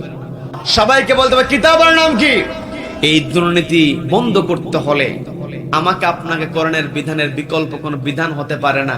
কোরআনের বিধান থাকার কারণেই ওই বিচারক তিনি বন্টন করে দিয়ে বৃদ্ধা মহিলাকে বলছেন, আজকে আমি রাকা শহরের বিচারক হিসাবে এই ফয়সালা আপনাকে দিয়ে দিলাম, আগামী 1 মাস পরে, ঠিক 1 মাস পরে আপনি আপনার নাতনিদেরকে নিয়ে আপনি খলিফার দরবারে হাজির হবেন, সেখানে কথা হবে। এই কথা বলে বৃদ্ধা মহিলাকে বিদায় করে দেওয়া হলো। ঠিক 1 মাসের মাথায় বৃদ্ধা মহিলা যখন তার নাতনিদেরকে নিয়ে খলিফার দরবারে হাজির হয়েছেন, খলিফার দরবারে হাজির হওয়ার পরে তিনি লক্ষ্য করে দেখলেন 1 মাস পূর্বে যেই বিচারক 20টা বেতের বাড়ি তার হাতে নিয়েছিল, আমার চুরির অপরাধে যেই মানুষটা নিজের হাতে 20টা বেতের বাড়ি নিয়েছিল, ওই লোকটাই খলিফার আসনে বসে আছে। বলেন না সুবহানাল্লাহ। ওই যে চিঠি লেখা হয়েছিল যে বিচারক নাই, তখন খলিফা চিন্তা করলেন, আমি তো খলিফার চেয়ারে বসে আছি, আসলে আমার রাষ্ট্রের যেই বিচারকেরা আছে তারা কেমন দায়িত্ব পালন করে। নিজের পরিচয়টা তিনি গোপন করলেন, যদিও বর্তমান সময়ে নিজের চেহারা গোপন করার কোনো সুযোগ নাই। আমেরিকার প্রেসিডেন্ট ট্রাম্প কোন দিকে মুখটা বাঁকা করে, আমার দেশের কৃষকও সেটা বলতে পারে। কথা বলেন? কি কথা বলেন? তৎকালীন সময়ে তো আর তথ্য প্রযুক্তি ছিল না, বিজ্ঞানের এত উন্নত ছিল না, যার কারণে খলিফা হারুন রশিদ তিনি তার নিজের পরিচয়টা গোপন করে ওই রাক্কা শহরের প্রধান বিচারপতির চেয়ারে বসেছিলেন। ওই দিন তিনি তার নিজের পরিচয় দেন নাই। ওই বৃদ্ধা মহিলা যখন খলিফার দরবারে প্রবেশ করেছে। খলিফাকে দেখে তিনি একটু চমকে গিয়েছেন। খলিফা বৃদ্ধা মহিলাকে দেখে বলছেন, আপনি আমাকে দেখে অবাক হচ্ছেন? ওই দিন তো আমি আপনার সামনে দাঁড়িয়েছিলাম রাকা শহরের বিচারপতি হিসাবে।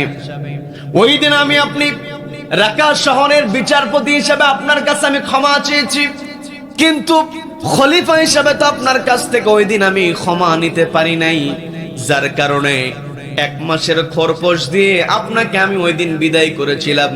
1 মাস পরে আমি আপনাকে বলেছিলাম নাতনিদেরকে নিয়ে আসার জন্য, কারণ আপনার নাতনিরাও তো ছিল ছোট মানুষ, তারাও তো ইনকাম করতে পারে না, তাদের খোঁজটাও তো আমি নিতে পারি নাই। আমার তো দায়িত্ব তাদের কাছ থেকেও মাফ চাওয়া। বলেন না সুবহানাল্লাহ, বলেন সুবহানাল্লাহ। তার মানে আমি আপনি যত কথাই বলি না কেন, যত নিয়ম কানুন তৈরি করি না কেন, সবার আগে আমার আপনার অন্তরে ঢুকাতে হবে কার ভয়? কার ভয়? আল্লাহর ভয় যদি আমার আপনার অন্তরে থাকে, তাহলে আমি আপনি যেখানেই বসবো সেখানেই আল্লাহকে ভয় করে সেই জায়গাটাকে আমি আপনি আমানত মনে করব। কি কথা বলেন? কি কথা বলেন? সম্মানিত দিনী ভাইরা, আমি বলতে নিয়েছিলাম আল্লাহ আমাকে আপনাকে খেলাফতের দায়িত্ব দিয়েছেন। আল্লাহ বললেন, তা'মুরুনা বিল মারুফ, সৎ কাজের আদেশ দাও, ওয়া তানহাউনা আনিল মুনকার, অসৎ কাজে বাধা প্রদান করো। এই জায়গাতে আমাকে আপনাকে বুঝতে হবে। আল্লাহ বললেন তা'মুরুনা বিল মারুফ, তোমরা সৎ কাজের আদেশ দাও। আমাকে আপনাকে আল্লাহ অর্ডার দিয়েছেন সৎ কাজের আদেশ দিতে। আবার আল্লাহ রাব্বুল আলামিন পবিত্র কোরআনে সরাসরি যে আদেশের কথা বললেন, আজকে তো জুমার দিন চলে গেছে। জুমার দিনে ইমাম সাহেব তিনি যখন তার সানি খুতবা পাঠ করেছেন, ওই সানি খুতবা যখন তিনি শেষ করেছেন, তিনি একটা আয়াতে কারিমা পাঠ করেছেন, ইন্নাল্লাহা ইয়া'মুরু বিল আদলি ওয়াল ইহসান ওয়া ইতাইদিল কুরবা। এত দূর পর্যন্ত ইমাম সাহেবের যেতে হয় না, খতিব সাহেব এত দূর পর্যন্ত যেতে হয় না। খতিব সাহেব যখনই বলে ইন্নাল্লাহা ইয়া'মুরু বিল আদল, এই পর্যন্ত বলার সঙ্গে সঙ্গে মুসল্লিরা সবাই রেডি হয়ে যায় যে এখন দাঁড়াতে হবে। কি কথা বলেন? কি কথা বলেন? প্রত্যেক জুমাতে আমি আপনি শুনতে শুনতে আমার আপনার মুখস্থ হয়ে গিয়েছে পবিত্র কোরআনের 16 নম্বর সূরা, সূরা নাহলের 90 নম্বর আয়াতে আমি আপনি পাঠ করলাম, শুনলাম, ইন্নাল্লাহা ইয়া'মুরু বিল আদল, নিশ্চয় রব্বুল আলামিন অর্ডার দিয়েছেন আদালত কায়েমের। আল্লাহ আমাকে আপনাকে অর্ডার দিয়েছেন সৎ কাজ প্রতিষ্ঠা করার জন্য। আল্লাহ বলেন তা'মুরুনা বিল মারুফ, তোমরা সৎ কাজের আদেশ দাও। আর রব্বুল আলামিন সরাসরি যে আদেশটা দিয়েছেন সে আদেশটা হলো ইন্নাল্লাহা ইয়া'মুরু বিল আদল। তার মানে আমি আপনি যদি তা'মুরুনা বিল মারুফ সৎ কাজের আদেশ দিতে চাই, তাহলে সবার আগে আমার আপনার আদেশ থাকতে হবে ন্যায় বিচার প্রতিষ্ঠার। কি কথা বলেন? কি কথা বলেন? যেই জায়গাতে, যেই রাষ্ট্রে, যেই সমাজে ন্যায় বিচার প্রতিষ্ঠা আছে, ওই সমাজে, ওই রাষ্ট্রে সৎ কাজের আদেশ দেওয়া সহজ, অসৎ কাজে বাধা প্রদান করা সহজ। কি কথা বলেন? কি কথা বলেন? সম্মানিত বন্ধুগণ, আমাকে আপনাকে আল্লাহ রাব্বুল আলামিন খলিফা করে প্রেরণ করলেন। আমি আপনি যদি খেলাফতের দায়িত্ব পালন করতে চাই, আমি আপনি যদি আল্লাহর প্রকৃত খলিফা যদি আমি আপনি হতে চাই, তাহলে আমার আপনার স্লোগান হবে নারায়ে তাকবীর, আল্লাহু আকবার স্লোগান দিয়ে আল্লাহ আমাকে আপনাকে যে অর্ডারটা দিলেন, তা'মুরুনা বিল মারুফ, সৎ কাজের আদেশ দিতে হবে, ওয়া তানহাউনা আনিল মুনকার, অসৎ কাজে বাধা প্রদান করতে হবে। এই অসৎ কাজে বাধা প্রদান করতে গিয়ে যদি আমাকে আপনাকে ফাঁসির মঞ্চ পর্যন্ত যেতে হয়, ফাঁসির মঞ্চ পর্যন্ত যেতে হবে। কি কথা বলেন? কি কথা বলেন? ভয় পাওয়া যাবে না। নবীজির সাহাবীরা হক পথে থাকার কারণে, সঠিক রাস্তায় থাকার কারণে তাদেরকে ফাঁসির মঞ্চের দিকে নিয়ে যাওয়া হয়েছে। বিন্দু পরিমাণ তারা হতাশ হন নাই। কথা বলেন ঠিক কিনা? খুবাইব রাদিয়াল্লাহু তাআলার ঘটনা আপনাদের জানা আছে। বিস্তারিত ঘটনার দিকে আমি যাব না। খুবাইব রাদিয়াল্লাহু তাআলাকে যখন বন্দী অবস্থায় রেখে দেওয়া হয়েছে, বলা হলো ঈমান ছাড়ো, ইসলাম ছাড়ো। খুবাইব রাদিয়াল্লাহু তাআলা বলেন আমার জীবন চলে যাবে তবু আমি ইসলাম ছাড়বো না। রেগে গেল, অর্ডার দেওয়া হলো তোমাকে ফাঁসিতে ঝোলানো হবে। খুবাইব রাদিয়াল্লাহু তাআলাকে ফাঁসির মঞ্চের দিকে নিয়ে যাওয়া হচ্ছে। সাঈদ ইবনে আমর রাদিয়াল্লাহু তাআলা তিনি বর্ণনা করছেন, আমি তখনও ইসলাম কবুল করি নাই। আমি লক্ষ্য করে দেখছিলাম খোবায়েবকে ফাঁসির মঞ্চের দিকে নিয়ে যাওয়া হয়, শুলে চড়ানো হবে।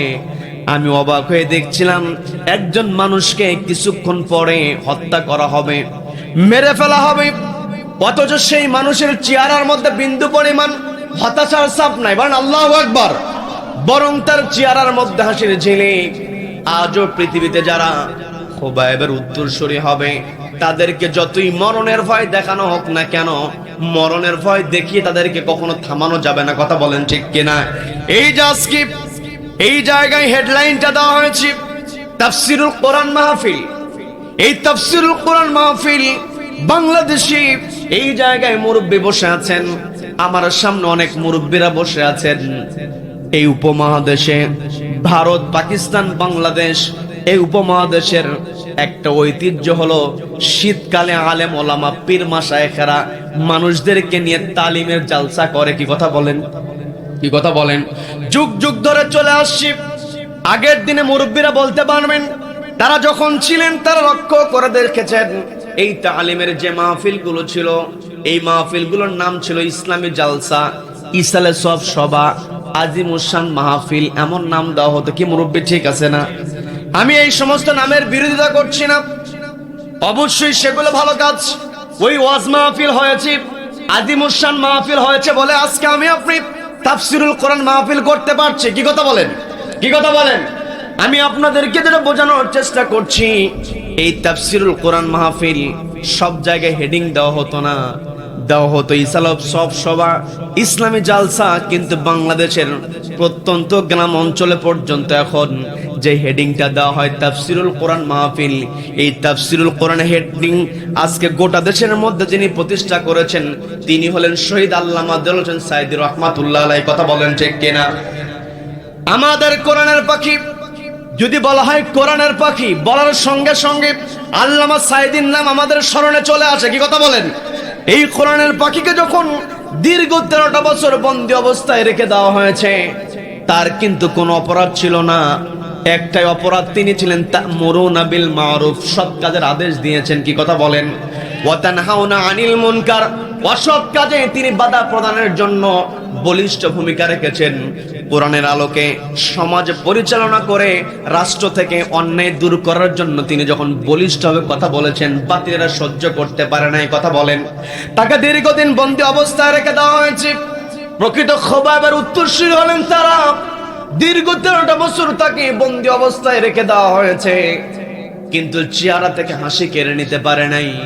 আপনারা সবাই জানেন, তবু আমি আপনাদেরকে স্মরণ করিয়ে দেওয়ার জন্য বলছি, আমাদের কোরআনের পাখিকে 13টা বছর বন্দী অবস্থায় রেখে দিয়ে ওরা ক্ষান্ত হয় নাই।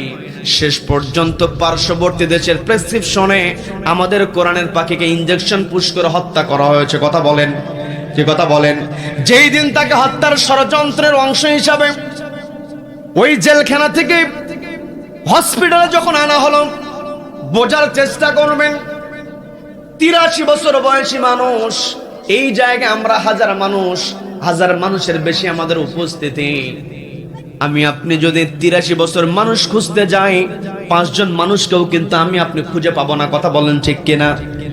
বৃদ্ধ মানুষ এমনিতেই দুর্বল হয়ে যায়, ভেঙে পড়ে, কিন্তু আমাদের কোরআনের পাখি ওই যে অ্যাম্বুলেন্স থেকে যখন তাকে নামানো হয়েছে, অ্যাম্বুলেন্স থেকে যখন তিনি নামলেন, নামার পরে সবার দিকে তাকিয়ে লক্ষ্য করে তিনি সবাইকে সালাম দিলেন। সালাম দেওয়ার পরে তিনি যে হাসিটা দিয়েছিলেন, কিয়ামত পর্যন্ত এই বাংলার জমিনে যারা সৎ কাজের আদেশ দেবে, অসৎ কাজে বাধা প্রদান করবে, তাদের জন্য কোরআনের পাখির ওই হাসিটার নাম হচ্ছে অনুপ্রেরণা। কথা বলেন ঠিক কিনা? তার মানে আমাকে আপনাকে বুঝতে হবে, ওয়া আলা রাব্বিহিম ইয়াতাওয়াক্কালুন। আমি বলতে নিয়েছিলাম সূরা আনফালের 2 নম্বর আয়াত আল্লাহ রাব্বুল আলামিন 1 নম্বরে মুমিন বান্দার বৈশিষ্ট্যের কথা বললেন। মুমিন বান্দারা ভয় করবে কাকে? সবাইকে বলতে ভয় করবে কাকে? আল্লাহকে ভয় করবে। কোরআন তেলাওয়াতের দ্বারা ঈমানটাকে চাঙ্গা করবে, ঈমানটাকে বৃদ্ধি করবে। 3 নম্বর ওয়া আলা রাব্বিহিম ইয়াতাওয়াক্কালুন, কোরআনের মধ্যে যে বিধানগুলো সে পাঠ করলো, জানতে পারলো, সমাজের মধ্যে প্রতিষ্ঠা করতে গিয়ে যখন বাধার সম্মুখীন হবে, ভরসা রাখবে কার উপরে? আমার দেশে এমন সিচুয়েশন হয়েছে, আমার গতকালকের মাহফিলটা ছিল কাছেই, খুব বেশি দূরে নয়, পাবনাতে ছিল মাহফিল। পাবনাতে যে এলাকায় মাহফিলে গিয়েছিলাম, ওই পাবনার ইসলামী আন্দোলনের যিনি বীর সিপাহ সালার ছিলেন, তার ছেলের একটা ইন্টারভিউ দেখলাম। ছেলে ইন্টারভিউ দিতে গিয়ে বলছেন, আমার বাবা আমাকে জিজ্ঞাসা করেছিলেন ফাঁসির রাত্রে যে বাবা আমি কি ফাঁসির মঞ্চে লুঙ্গি পরে যাব নাকি পায়জামা পরে যাব। আল্লাহু আকবার। চিন্তা করে দেখেন, ফাঁসির মঞ্চে চলে যায় তবুও বিচলিত হয় না। কি কথা বলেন? এমন এক ঘটনা আমরা দেখেছি, সৎ কাজের আদেশ যারা দিয়েছেন, অসৎ কাজের বিরোধিতা যারা করেছেন, ফাঁসির অর্ডার দেওয়া হয়েছে, জানানো হয়েছে স্যার আপনাকে 3 ঘন্টা পরে ফাঁসির কাস্টে ঝোলানো হবে। ফাঁসিকে তিনি ভয় করলেন না, তিনি বললেন 3 ঘন্টার সময় আমার জন্য অনেক, আমি 2টা ঘন্টা ঘুমাতে চাই। বলেন আল্লাহু আকবার। এই যে ইমানি স্পিড, একটাই কারণ, ভয় করেছেন কাকে? তাওয়াক্কুল করেছেন কার উপরে? তার মানে আমি আপনি আল্লাহর প্রতিনিধি, আল্লাহর খলিফা, আল্লাহর প্রতিনিধি হিসেবে খেলাফতের দায়িত্ব যদি আমি আপনি পালন করতে চাই, আমাকে আপনাকে আল্লাহু আকবার স্লোগান দিয়ে ইমানটাকে তাজা করতে হবে। কি কথা বলেন? কি কথা বলেন? ইমানটাকে তাজা করে সামনে এগিয়ে যেতে হবে। যদি আমাকে আপনাকে যুদ্ধের ময়দানে যেতে হয়, জীবন দিয়ে দিতে হবে। কি কথা বলেন? কি কথা বলেন? পর্দার মা বোনদের দৃষ্টি আকর্ষণ করে বলছি, সন্তানকে ছোটবেলা থেকেই আপনি আপনার সন্তানকে ছোটবেলা থেকে সৎ কাজের আদেশ দেওয়ার জন্য উদ্বুদ্ধ করবেন। কিন্তু বড় কষ্ট নিয়ে বলতে হয়, আমাদের সন্তানদেরকে আমরা শিক্ষা দেই, ওই ছেলে দুষ্ট, ওর কাছে যাওয়ার দরকার নেই, তুমি আলাদা থাকো, ওর বিরুদ্ধে কথা বলার দরকার নেই। ছোটবেলা থেকে তার সাহসটাকে ভেঙে দেওয়া হয়। কি কথা বলেন? কিন্তু মা আপনাকে দৃষ্টি আকর্ষণ করে বলছি, ছোটবেলা থেকে আপনার সন্তানকে আপনার অন্যের বিরুদ্ধে দাঁড় করায় দিতে হবে। সৎ কাজের আদেশের জন্য আপনাকে প্রস্তুতি গ্রহণ করতে হবে। নবীজি মক্কা থেকে মদিনায় হিজরত করেছেন। অনেক লম্বা কথা, বিস্তারিত কথায় যাব না, শুধু বোঝানোর জন্য বলছি। নবীজি মক্কা থেকে মদিনায় হিজরত করেছেন। হিজরত করার পরেও ওই কাফেরদের ষড়যন্ত্র কিন্তু থেমেছিল না। কাফেররা ষড়যন্ত্র করেছে। বদর যুদ্ধের যখন ডাকতে এসে গেল, নবীজি সাহাবীদের মধ্যে বাছাই পর্ব পরিচালনা করছেন। বিরক্ত হচ্ছেন নাকি আমার কথায়? আলোচনা করব নাকি মোনাজাত দেব? আলোচনা চলবে? চলবে। কতক্ষণ? সারা রাত। বক্তা কাপ সারা রাত কথা বললে বক্তা কি সোজা থাকতে পারবে? বক্তা সোজা হোক আর কাজ হয়ে পড়ুক। কোরআনের কথা, এমন কথা, শুধু সারা রাত আলোচনা হবে না। যতদিন পর্যন্ত পূর্ব দিগন্তে সূর্য উদিত হয়ে পশ্চিম আকাশে অস্ত যাবে, ততদিন পর্যন্ত কোরআনের কথা হবে। কোন কোরআন বিদ্বেষী কোরআনকে থামাতে পারবে না। কারা কারা মতের পক্ষে আছেন, দুই হাত আল্লাহকে দেখান।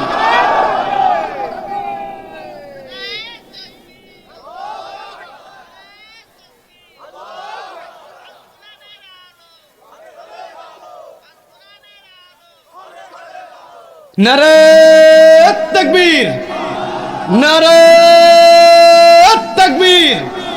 আল কোরআনের আলো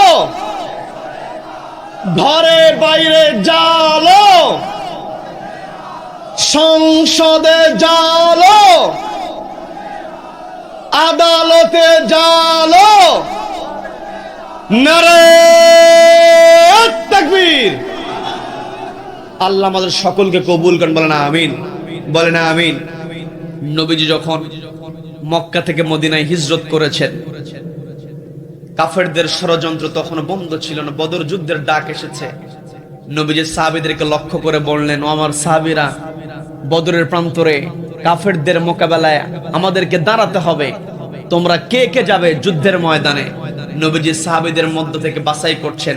যুদ্ধের ময়দানে তো আবার যাকে তাকে নিয়ে যাওয়া যায় না। কি কথা বলেন? অসুস্থ, দুর্বল, তাদেরকে যুদ্ধের ময়দানে নিয়ে যাওয়া যাবে? নবীজি বাছাই পর্ব পরিচালনা করছেন। নবীজির একজন সাহাবী ছিলেন রাফি ইবনে খাদিজ রাদিয়াল্লাহু তাআলা আনহু। বয়স ছিল মাত্র 14 বছর। সবাইকে বলতে হবে কত বছর? রাফি ইবনে খাদিজ রাদিয়াল্লাহু তাআলা আনহু 14 বছর বয়সের সাহাবী। যখন তিনি জানতে পারলেন নবীজি সাহাবীদেরকে নিয়ে যুদ্ধের ময়দানে যাবেন, তিনি নবীজির সামনে গিয়ে হাজির হয়েছেন। ছোট্ট সাহাবী নবীজি দেখে মুস্কি হাসি দিয়ে দিলেন, নবীজির চেহারা তো সবসময় মুস্কি হাসি ছিল কি ছিল না? ছিল কি ছিল না? নবীজি যখন মুস্কি হাসি দিয়ে দিলেন, নবীজির মুস্কি হাসিতে রাফি ইবনে খাদিজ নবীজির দিকে তাকিয়ে আছেন। নবীজি বলছেন, রাফি যুদ্ধের ময়দানে যাবে? রাফি ইবনে খাদিজ বলছেন, ইয়া রাসূলুল্লাহ, ইয়া হাবিবাল্লাহ, আপনি যদি আমাকে অনুমতি দেন আমি আপনার সঙ্গে যুদ্ধের ময়দানে যেতে প্রস্তুত। বলেন আল্লাহু আকবার। ছোট্ট সাহাবী, নবীজি বললেন, ও রাফি, তোমার বয়স কম, ছোট্ট মানুষ, যুদ্ধে যাওয়ার সময় তোমার এখনো হয় নাই, যাওয়ার দরকার নাই। যদি প্রয়োজন পড়ে, এমন কঠিন পরিস্থিতি তো হয় নাই যে তোমার মতো ছোট মানুষকে যুদ্ধের ময়দানে নিয়ে যেতে হবে, কাজে আমি তোমাকে এখন অনুমতি দিব না, তোমার যুদ্ধে যাওয়ার দরকার নেই, তুমি যখন বড় হবে তুমি লড়াই করবে, তুমি ভালো বীর হতে পারবে। এই কথা বলার পরে ছোট্ট মানুষ আশা নিয়ে নবীজির কাছে হাজির হয়েছেন।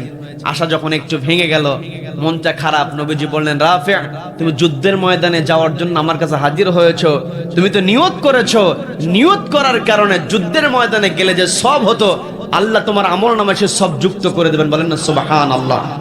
ছোট্ট সাহাবী রাফি ইবনে খাদিজ রাদিয়াল্লাহু তাআলা নবীজি তাকে সান্ত্বনার বাণী দিয়ে যখন তাকে বিদায় করে দিলেন, তিনি বাড়ি ফিরে গেলেন।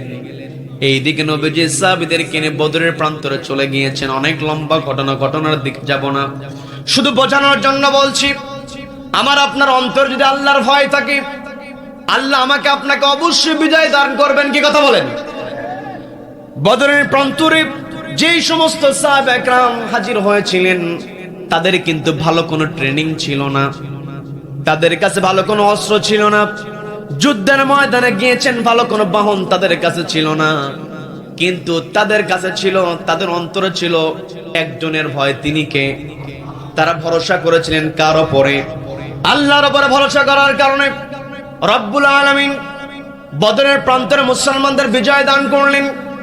মুসলমানরা যখন বিজয় লাভ করলেন, ওই বদর প্রান্তর থেকে নবীজি সাহাবীদেরকে নিয়ে মদিনায় যখন উপস্থিত হলেন, মদিনাতে মুসলমানদের মধ্যে আনন্দের বন্যা। মুসলমানেরা আনন্দিত হয়েছে, কারণ যেই মক্কার কুফাররা মুসলমানদের উপর অত্যাচার করেছে, সেই কাফেররা মুসলমানদের কাছে হেরে গিয়েছে। দেখবেন এই যে আমাদের বিজয় আল্লাহ রাব্বুল আলামিন দিলেন, দীর্ঘদিন যাদের উপর অত্যাচার করা হয়েছে, ওই স্বৈরাচার পালানোর সঙ্গে সঙ্গে সবাই আনন্দ করেছে। কি কথা বলেন? কি কথা বলেন? কিন্তু যারা স্বৈরাচারের দোসর, তারা কিন্তু আনন্দকে মেনে নিতে পারে নাই। আজও কিন্তু আমার দেশের মধ্যে স্বৈরাচারের দোসররা কিন্তু ঘাপটি মেরে আছে। কি কথা বলেন? এই সমস্ত স্বৈরাচারদের দোসরদের ব্যাপারে আমাদেরকে সতর্ক হতে হবে। কি কথা বলেন? আল্লাহ আমাকে আপনাকে যে সুযোগটা দিয়েছেন, এই সুযোগটা কাজে লাগাতে হবে। আমাকে আপনাকে অবশ্যই সৎ কাজের আদেশ দিতে হবে, অসৎ কাজে বাধা প্রদান করতে হবে। বন্ধুগণ, আমি যে কথা বলতে নিয়েছিলাম, মুসলমানেরা তারা আনন্দিত, কিন্তু কাফেররা এই বিজয়টাকে মেনে নিতে পারে নাই। এক বছরের মাথায় নতুন করে তারা ষড়যন্ত্র করলো, আবারও উহুদের প্রান্তরে মুসলমানদের সঙ্গে তারা যুদ্ধ করবে, মুখোমুখি হবে। নবীজিকে যখন প্রস্তাবনা দেওয়া হলো উহুদের ময়দানে মুখোমুখি হতে হবে, নবীজি সাহাবীদেরকে আবার ডাক দিলেন। ডাক দিয়ে বলছেন, আমার সাহাবীরা, তোমরা কে কোথায় আছো?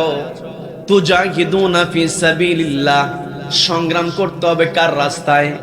বিআমওয়ালিকুম ওয়া আনফুসিকুম, নিজের সম্পদ ব্যয় করতে হবে, প্রয়োজনে জীবনটা দিয়ে দিতে হবে।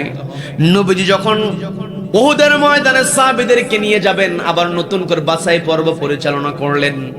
দেখবেন আমার দেশে যখন পুলিশে নিয়োগ দেওয়া হয়, আর্মিতে যখন নিয়োগ দেওয়া হয়, বিজিবিতে যখন নিয়োগ দেওয়া হয়, সবাইকে কিন্তু ঢালাই ভাবে নিয়োগ দেওয়া হয় না, ঢালাও ভাবে সবাই কিন্তু নিয়োগ পায় না। কথা বলেন ঠিক কিনা? দাঁড় করিয়ে দেওয়া হয়। লাইনে দান করানোর পরে যাকে উপযুক্ত মনে হয়, যার গঠন দেখে বোঝা যায় সে যোগ্য হবে, তাকেই কিন্তু প্রথম রাউন্ডে তাকে বাছাই করা হয়। কিন্তু আমার দেশের প্রেক্ষাপটে কষ্ট নিয়ে কথা বলতে হয়, যতই যোগ্যতা থাকুক, যতই ফিটনেস থাকুক না কেন, ওই লাইনে দাঁড়ানোর পূর্বে যদি 12-14 লক্ষ ঘুষ না দেওয়া হয়, তার চাকরি হয় না। কি কথা বলেন? এই যে আমার দেশে আমি আপনি যত কথাই বলি না কেন, 12-14 লক্ষ টাকা দিয়ে যেই ব্যক্তি পুলিশের চাকরি নিয়ে নেয়, ওই চাকরি পাওয়ার পরে যখন শপথটা করে, শপথের মধ্যে যতই বলুক না কেন দেশের জন্য কাজ করব, মুখে মুখে সে উচ্চারণ করে দেশের জন্য কাজ করব, কিন্তু অন্তরে তার চিন্তা যে 12 লাখ টাকা ঘুষ দিয়েছি ওটা আগে আদায় করব। কি কথা বলেন? আজকে আমার দেশে যেই সমস্ত অফিসাররা ঘুষের লেনদেন দিয়ে অযোগ্যদেরকে ওই চেয়ারে বসায় দেয়, এদেরকে আজকে চিহ্নিত করেন, এদের চূড়ান্ত শাস্তি দিতে হবে। কথা বলেন ঠিক কিনা? সম্মানিত দিনী ভাইরা, আমার আপনার প্রতিবাদী হতে হবে। এই যে 24-এর যে অভ্যুত্থান হয়ে গেল, যে প্রতিবাদটা হলো, এই প্রতিবাদের স্পিড কিন্তু থামানো যাবে না। যেখানেই সুযোগ পাবো সেখানেই প্রতিবাদ করতে হবে। আর ভরসা করতে হবে কার ওপরে? আল্লাহর উপরে ভরসা করতে হবে। নবীজি আল্লাহর উপরে ভরসা করি। আবার উহুদের ময়দানে কাফেরদের মুখোমুখি হবেন। সাহাবীদের মধ্য থেকে বাছাই পর্ব পরিচালনা করছেন। ওই যে উহুদের ময়দানে নবী যখন বাছাই পর্ব পরিচালনা করছেন, 1 বছর পূর্বে বদরের প্রান্তরে যেই সাহাবী যেতে চেয়েছিলেন, রাফি ইবনে খাদিজ রাদিয়াল্লাহু তাআলা আনহু, 14 বছর বয়স থেকে 15 বছর বয়স হয়েছে, তিনি যখন জানতে পেরেছেন নবীজি আবারও উহুদের ময়দানে যুদ্ধ করবেন কাফেরদের বিরুদ্ধে, তিনি নবীজির সঙ্গে সাক্ষাৎ করবেন, বেরিয়ে পড়েছেন। হঠাৎ তার মনে হয়ে গেল 1 বছর পূর্বে নবীজির কাছে অনুমতি চেয়েছিলাম, কিন্তু অল্প বয়স হওয়ার কারণে নবীজি আমাকে যুদ্ধে যাওয়ার অনুমতি দেয় নাই। 1 বছরে তো আমার তেমন কোনো পরিবর্তন হয় নাই। আমি যদি নবীজির কাছে এখনই এই অবস্থায় যাই, নবীজি হয়তো আমাকে অনুমতি নাও দিতে পারেন। এই কথা চিন্তা করে তিনি তার মামার কাছে চলে গেলেন। মামাকে গিয়ে সবার আগে মামাকে গিয়ে প্রশ্ন করছেন, মামা আমি যে ভালো তীর নিক্ষেপ করতে পারি এটা কি আপনার জানা আছে নাকি? মামা জবাব দিয়ে বলছে, তুমি যে সফল তীরন্দাজ, এলাকায় তোমার একটা সুখ্যাতি আছে, সবাই তো জানে তুমি ভালো তীরন্দাজ, ভালো তীর নিক্ষেপ করতে পারো, এটা তো আমিও জানি। কিন্তু হঠাৎ করে আমার সঙ্গে সাক্ষাৎ করে এই প্রশ্নটা করার কারণটাকে জানানো হলো। আমার বয়স কম হওয়ার কারণে বদরের যুদ্ধে নবীজি আমাকে যেতে দেন নাই। আমি শুনেছি উহুদের ময়দানে নবীজি সাহাবীদেরকে নিয়ে যাবেন। আমার তো ইচ্ছা বড় করে, আমার মনের মধ্যে বড় ইচ্ছা জেগেছে, আমার মনের মধ্যে তামান্নার তৈরি হয়েছে, আমি তো চাই যুদ্ধে যাওয়ার জন্য। কিন্তু নবী যদি আমাকে আবারও যুদ্ধে যাওয়ার অনুমতি না দেয় অল্প বয়সের কারণে, আমি তো যেতে পারবো না। কিন্তু আমার বড় ইচ্ছা যুদ্ধের ময়দানে আমি যাব। আপনার কাছে এসেছি, আপনি যদি আমার ব্যাপারে নবীজির কাছে সুপারিশ করে বলেন আমার বয়স কম, নবীজি হয়তো বয়স কম হওয়ার কারণে আমাকে অনুমতি দেবেন না, কিন্তু আপনি অভিভাবক হিসেবে যদি নবীজির কাছে আমার তীরন্দাজ হিসেবে আপনি সুপারিশ করেন, নবীজি আমাকে যুদ্ধে যাওয়ার জন্য অনুমতি দিলেও দিতে পারেন। বলেন না সুবহানাল্লাহ। বয়স কিন্তু 15 বছর। পর্দার মা বোনেরা কানতে একটু খাড়া করে শুনবেন। নবীজির সাহাবী রাফি ইবনে খাদিজ রাদিয়াল্লাহু তাআলা যুদ্ধে যাবেন, বয়স 15, অথচ সন্তানের বয়স হয়েছে 18-20 বছর। মাকে যদি বলা হয় নামাজের কথা সন্তানকে কেন বলেন না, মা বলে সবে মাত্র 18 বছর, বড় হলে এমনিতেই পড়বে। বলার লোক আছে না নাই? আছে না নাই? না মা, আপনি এই কাজ করতে পারবেন না। আমি আমার সম্মানিতা বোনদেরকে দৃষ্টি আকর্ষণ করে বলছি, ছোট্ট থেকে আপনার সন্তানকে আপনি নামাজের শিক্ষা দিন। যে সন্তানের কাছে নামাজ আছে সেই সন্তানের অন্তরে একজনের ভয় আছে, তিনি কে? সবাইকে বলতে হবে তিনি কে। আর যার ভিতরে আল্লাহর ভয় থাকে সেই ব্যক্তি সৎ কাজের আদেশ দিতে পারে, অসৎ কাজে বাধা প্রদান করতে পারে। কথা বলেন ঠিক কিনা? নবীজির সাহাবী রাফি ইবনে খাদিজ রাদিয়াল্লাহু তাআলা তিনি তার মামাকে সঙ্গে করে নিয়ে নবীজির সামনে গিয়ে নবীজির কাছে অনুমতির জন্য যখন হাজির হয়েছেন, নবীজি আবারও রাফি ইবনে খাদিজকে দেখে মুস্কি হাসি দিয়েছেন। রাফি ইবনে খাদিজের মামা নবীজির পাশে গিয়ে বলছেন, ইয়া রাসূলুল্লাহ, ইয়া হাবিবাল্লাহ, আমার ভাগিনের বয়স কম। আমার ভাগিনের বয়স কম হলেও সে বড় মানুষের চাইতে ভালো তীর নিক্ষেপ করতে পারে, সে একজন সফল তীরন্দাজ। আপনি আমার ভাগিনাকে তীরন্দাজ হিসেবে যদি যুদ্ধের ময়দানে যাওয়ার অনুমতি দিয়ে দেন, আমার ভাগিনা যুদ্ধের ময়দানে গিয়ে কাফেরদেরকে ধরাশায়ী করে ফেলবে। বলেন আল্লাহু আকবার। মামা যখন সুপারিশ করলেন, নবীজি অনুমতি দিয়ে দিলেন। নবীজির অনুমতি পেয়ে ওই রাফি ইবনে খাদিজ রাদিয়াল্লাহু তাআলা তিনি যখন যুদ্ধের ময়দানে কাফেরদেরকে লক্ষ্য করে তীর নিক্ষেপ করছিলেন, তিনি যেই তীরগুলো ছুড়ছিলেন সেই তীরের আঘাতে কাফেররা ধরাশায়ী হয়ে যায়, দুর্বল হয়ে পড়ে। এই দৃশ্যটা কাফেরদের মধ্য থেকে একজন অবজার্ভ করে দেখলো। রাফি ইবনে খাদিজ যেই দিক থেকে তীরটা নিক্ষেপ করেন সেই তীরগুলো ব্যর্থ খুবই কম হয়। এই জন্যই কাফের ষড়যন্ত্র করে কয়েকজন মিলে রাফি ইবনে খাদিজ রাদিয়াল্লাহু তাআলাকে টার্গেট করে একের পর এক তীর নিক্ষেপ করতে লাগলো। যখন কয়েকজন মিলে রাফি ইবনে খাদিজের দিকে উপর্যুপরি তীর নিক্ষেপ করছে, ছোট্ট মানুষ উপর্যুপরি তীর থেকে নিজেকে তিনি হেফাজত করছেন, আবার তীর নিক্ষেপ করছেন। এমন করে চলতে চলতে একটা পর্যায়ে ছোট্ট মানুষ কাফেরদের মধ্য থেকে ছুটে আসা তীর থেকে তিনি নিজেকে আর বাঁচাতে পারলেন না। একটা তীর তার ওই কচি বুকের হাড়ের মধ্য দিয়ে তার দেহের মধ্যে যখন ঢুকে গেল, প্রবেশ করলো, ছোট্ট মানুষ তিনি জমিনে পড়ে গেলেন, রক্তাক্ত হয়ে গেলেন। দুঃসংবাদটা ছড়িয়ে পড়ল নবীজির কান পর্যন্ত। যখন পৌঁছে গিয়েছে, নবীজি বলতেছেন, শুনলাম আমার ছোট্ট সাহাবী রাফি ইবনে খাদিজ নাকি তীরবিদ্ধ হয়েছে। ও আমার সাহাবীরা, তোমরা কে আছো? আমি তীরবিদ্ধ অবস্থায় আমার রাফের চেহারাটা একটু দেখতে চাই। বলেন না সুবহানাল্লাহ। নবীজি যদি কারো চেহারা দেখতে চান, তার চাইতে সফল আর কেউ হতে পারবে নাকি? নবীজি যখন তার সাহাবীকে দেখার কথা যখন ব্যক্ত করলেন, কয়েকজন সাহাবী মিলে রাফি ইবনে খাদিজকে সেখান থেকে উঠায় কোলে করে নিয়ে এসে নবীজির সামনে যখন শোয়া দিবেন, নবীজি বলছেন, অত দূরে তোমরা রাখতে পারবে না, ওই রাফের মাথাটা তোমরা আমার কোলের মধ্যে রেখে দাও। বলেন না সুবহানাল্লাহ। রাফি ইবনে খাদিজ যখন নবীজির কোলের মধ্যে মাথাটা রেখেছেন, নবীজির উরুর উপরে মাথাটা রাখার সঙ্গে সঙ্গে রাফি ইবনে খাদিজের চোখ বেয়ে বেয়ে পানি আরো জোরে জোরে পড়ছিল, ঝরে ঝরে পড়ছিল। তীব্র বেগে যখন পানি পড়ছে, নবীজি রাফি ইবনে খাদিজের মাথায় হাত বুলায়া বলতেছেন, ও রাফি, কি দরকার ছিল আজকে যদি তুমি যুদ্ধের ময়দানে না আসতে, তোমাকে তো এমন কষ্ট করতে হতো না, তীরবিদ্ধ হতে হতো না। আমি তোমাকে অনুমতি দিতে চাই নাই। তুমি মামার কাছে ধারণা দিয়ে মামার মাধ্যমে আমার কাছ থেকে অনুমতি নিয়ে যুদ্ধের ময়দানে এসেছো। আজকে যুদ্ধের ময়দানে আসার কারণে তোমাকে কষ্ট করতে হচ্ছে।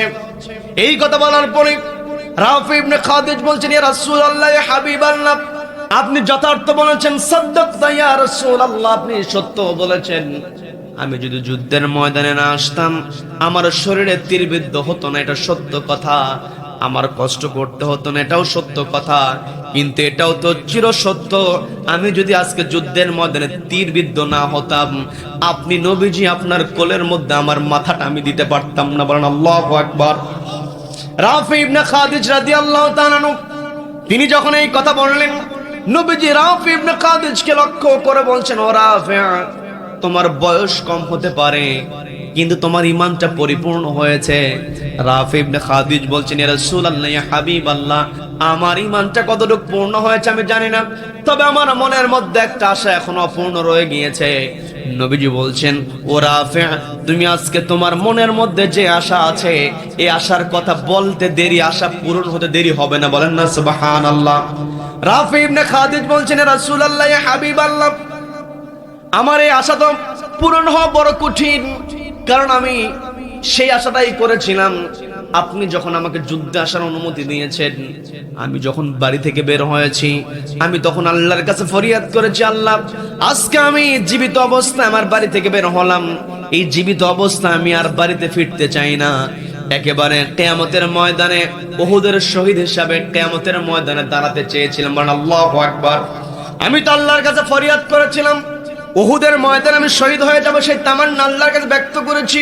কিন্তু আমার যে অবস্থা, এই অবস্থা দেখে মনে হচ্ছে আপনারা যদি আমার শরীর থেকে তীরটা বের করেন, বের করার পরে আমার চিকিৎসা দেওয়ার পরে আমি তো সুস্থ হয়ে যাব। আমি তো নতুন করে যদি আবার যুদ্ধে যাওয়ার জন্য আপনার কাছ থেকে অনুমতি চাই, অসুস্থ শরীর নিয়ে তো আপনি আমাকে যুদ্ধে যেতে দিবেন না। আমার নতুন করে যুদ্ধের ময়দানে যাওয়ার কোনো সুযোগ নাই, আমার আর যুদ্ধ করার সুযোগ নাই। আমি যে শহীদ হব সেই সুযোগটা আমার কাছে নাই।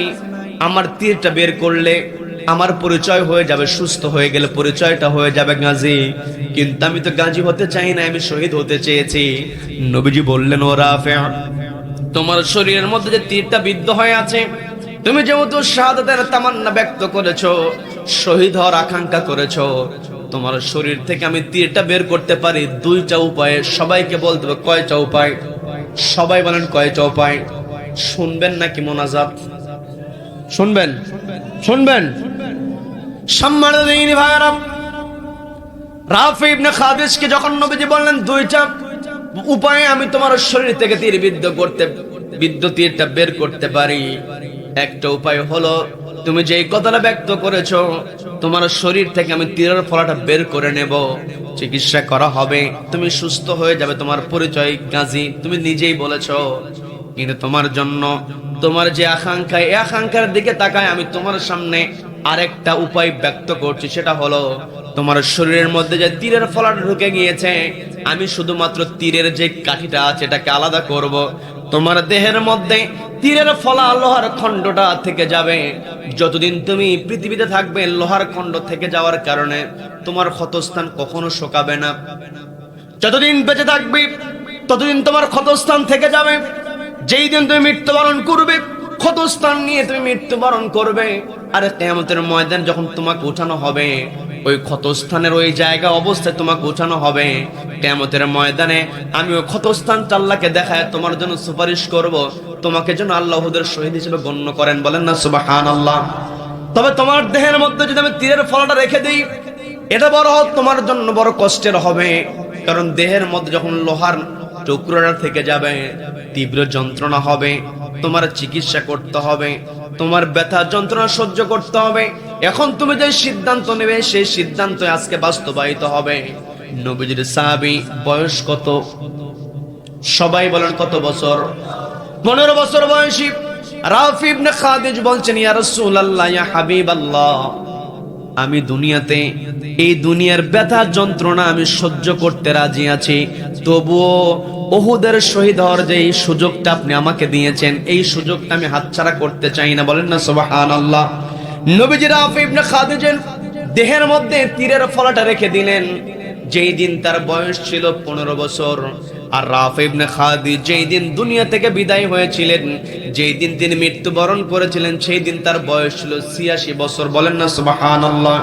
এই 86 বছর থেকে যদি আমি আপনি 15টাকে বিয়োগ করে দেই, তাহলে 71 বছর। এই 71 বছর তিনি জীবন্ত শহীদ হিসেবে কষ্টটাকে মেনে নিয়েছিলেন একমাত্র কার সন্তুষ্টির জন্য? সবাইকে বলতে হবে কার সন্তুষ্টির জন্য। তার মানে আমার আপনার সাহাবীদের জীবনের দিকে তাকাতে হবে। দুনিয়াতে যদি আমাকে আপনাকে কষ্ট করতে হবে, তবুও অন্যায়ের বিরুদ্ধে প্রতিবাদ করতে হবে। কি কথা বলেন? কি কথা বলেন? অন্যায়ের বিরুদ্ধে প্রতিবাদ করা, এটা হচ্ছে মুমিনের পরিচয়। কে কি বলল মুসলমানের এটা দেখার বিষয় না। মুসলমান তো কাউকে সন্তুষ্ট করার জন্য কথা বলে না।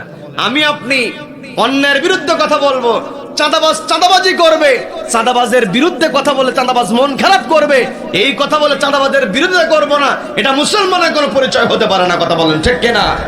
এই দেশটাকে চাঁদাবাজ মুক্ত, দুর্নীতি মুক্ত করার জন্য আমাকে আপনাকে ঐক্যবদ্ধ হয়ে আল্লাহর উপর ভরসা করে এই জমিনে আল্লাহর বিধান কায়েমের জন্য আমাকে আপনাকে ঐক্যবদ্ধ হতে হবে।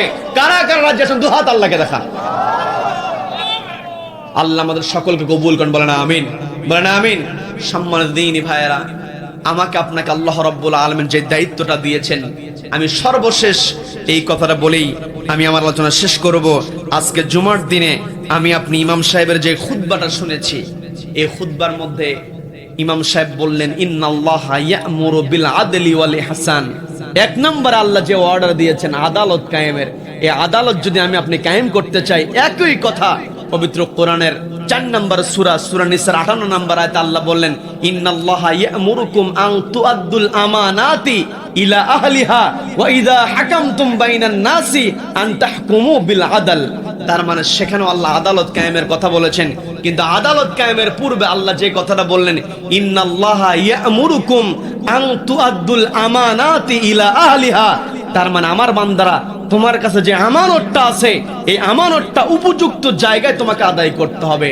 আন তুআদ্দুল আমানাতি ইলা আহলিহা, তার মানে আমার আপনার কাছে যে আমানত থাকবে, এই আমানতটা যথাযথ জায়গায় প্রয়োগ করতে হবে। কি কথা বলেন? আল্লাহ রাব্বুল আলামিন আরো স্পষ্ট করে বলেন একই সূরা 85 নম্বর আয়াতে আল্লাহ বলেন, মাইয়াশফা শাফাআতান হাসানা ইয়াকুল্লাহু নাসীবুম মিনহা ওয়া মাইয়াশফা শাফাআতান সাইয়্যাতান ইয়াকুল্লাহু কিফলুম মিনহা। আল্লাহ স্পষ্ট করে দিলেন, মাইয়াশফা শাফাআতান হাসানা, যেই ব্যক্তি ভালো কাজে সুপারিশ করবে, ইয়াকুল্লাহু নাসীবুম মিনহা, তার আমলনামায় ভালো কাজে সুপারিশ করার কারণে, ভালো ব্যক্তিকে সুপারিশ করার কারণে রব্বুল আলামিন তার আমলনামায় সব যুক্ত করে দেবেন। বলেন না সুবহানাল্লাহ। এরপর আল্লাহ বললেন ওয়ামাই ইয়াশফা শাফাআতান সাইয়্যা, যেই ব্যক্তি খারাপ কাজে সুপারিশ করবে, নিজে সরাসরি খারাপ কাজ করবে না কিন্তু খারাপ কাজে সুপারিশ করবে, ইয়াকুল্লাহু কিফলুম মিনহা, তার আমল নামায় ওই খারাপ কাজের একটা গুনাহ যুক্ত হবে। বলেন নাউযুবিল্লাহ, বলেন নাউযুবিল্লাহ। তার মানে এই পৃথিবীতে যদি আমি আপনি চলি, আমাকে আপনাকে সবসময় সুপারিশ করতে হবে ভালো কাজে। কি কথা বলেন? কি কথা বলেন? আমার আপনার সুপারিশ হবে ভালো ব্যক্তির পক্ষে। ভালো ব্যক্তি যেখানে কথা বলবে সেখানে আমাকে আপনাকে দাঁড়াতে হবে। কি কথা বলেন? কি কথা বলেন? যেখানে অন্যায় দেখবো সেই অন্যায় কখনো সমর্থন করা যাবে না। আল্লাহর উপর তাওয়াক্কুল করে সৎ কাজের আদেশ দিতে হবে, অসৎ কাজে বাধা প্রদান করতে হবে। রব্বুল আলামিন যে কথাগুলো হলো এই কথাগুলো আমাদের বাস্তব জীবনে আমল করার তৌফিক দান করুন। বলেন আমিন।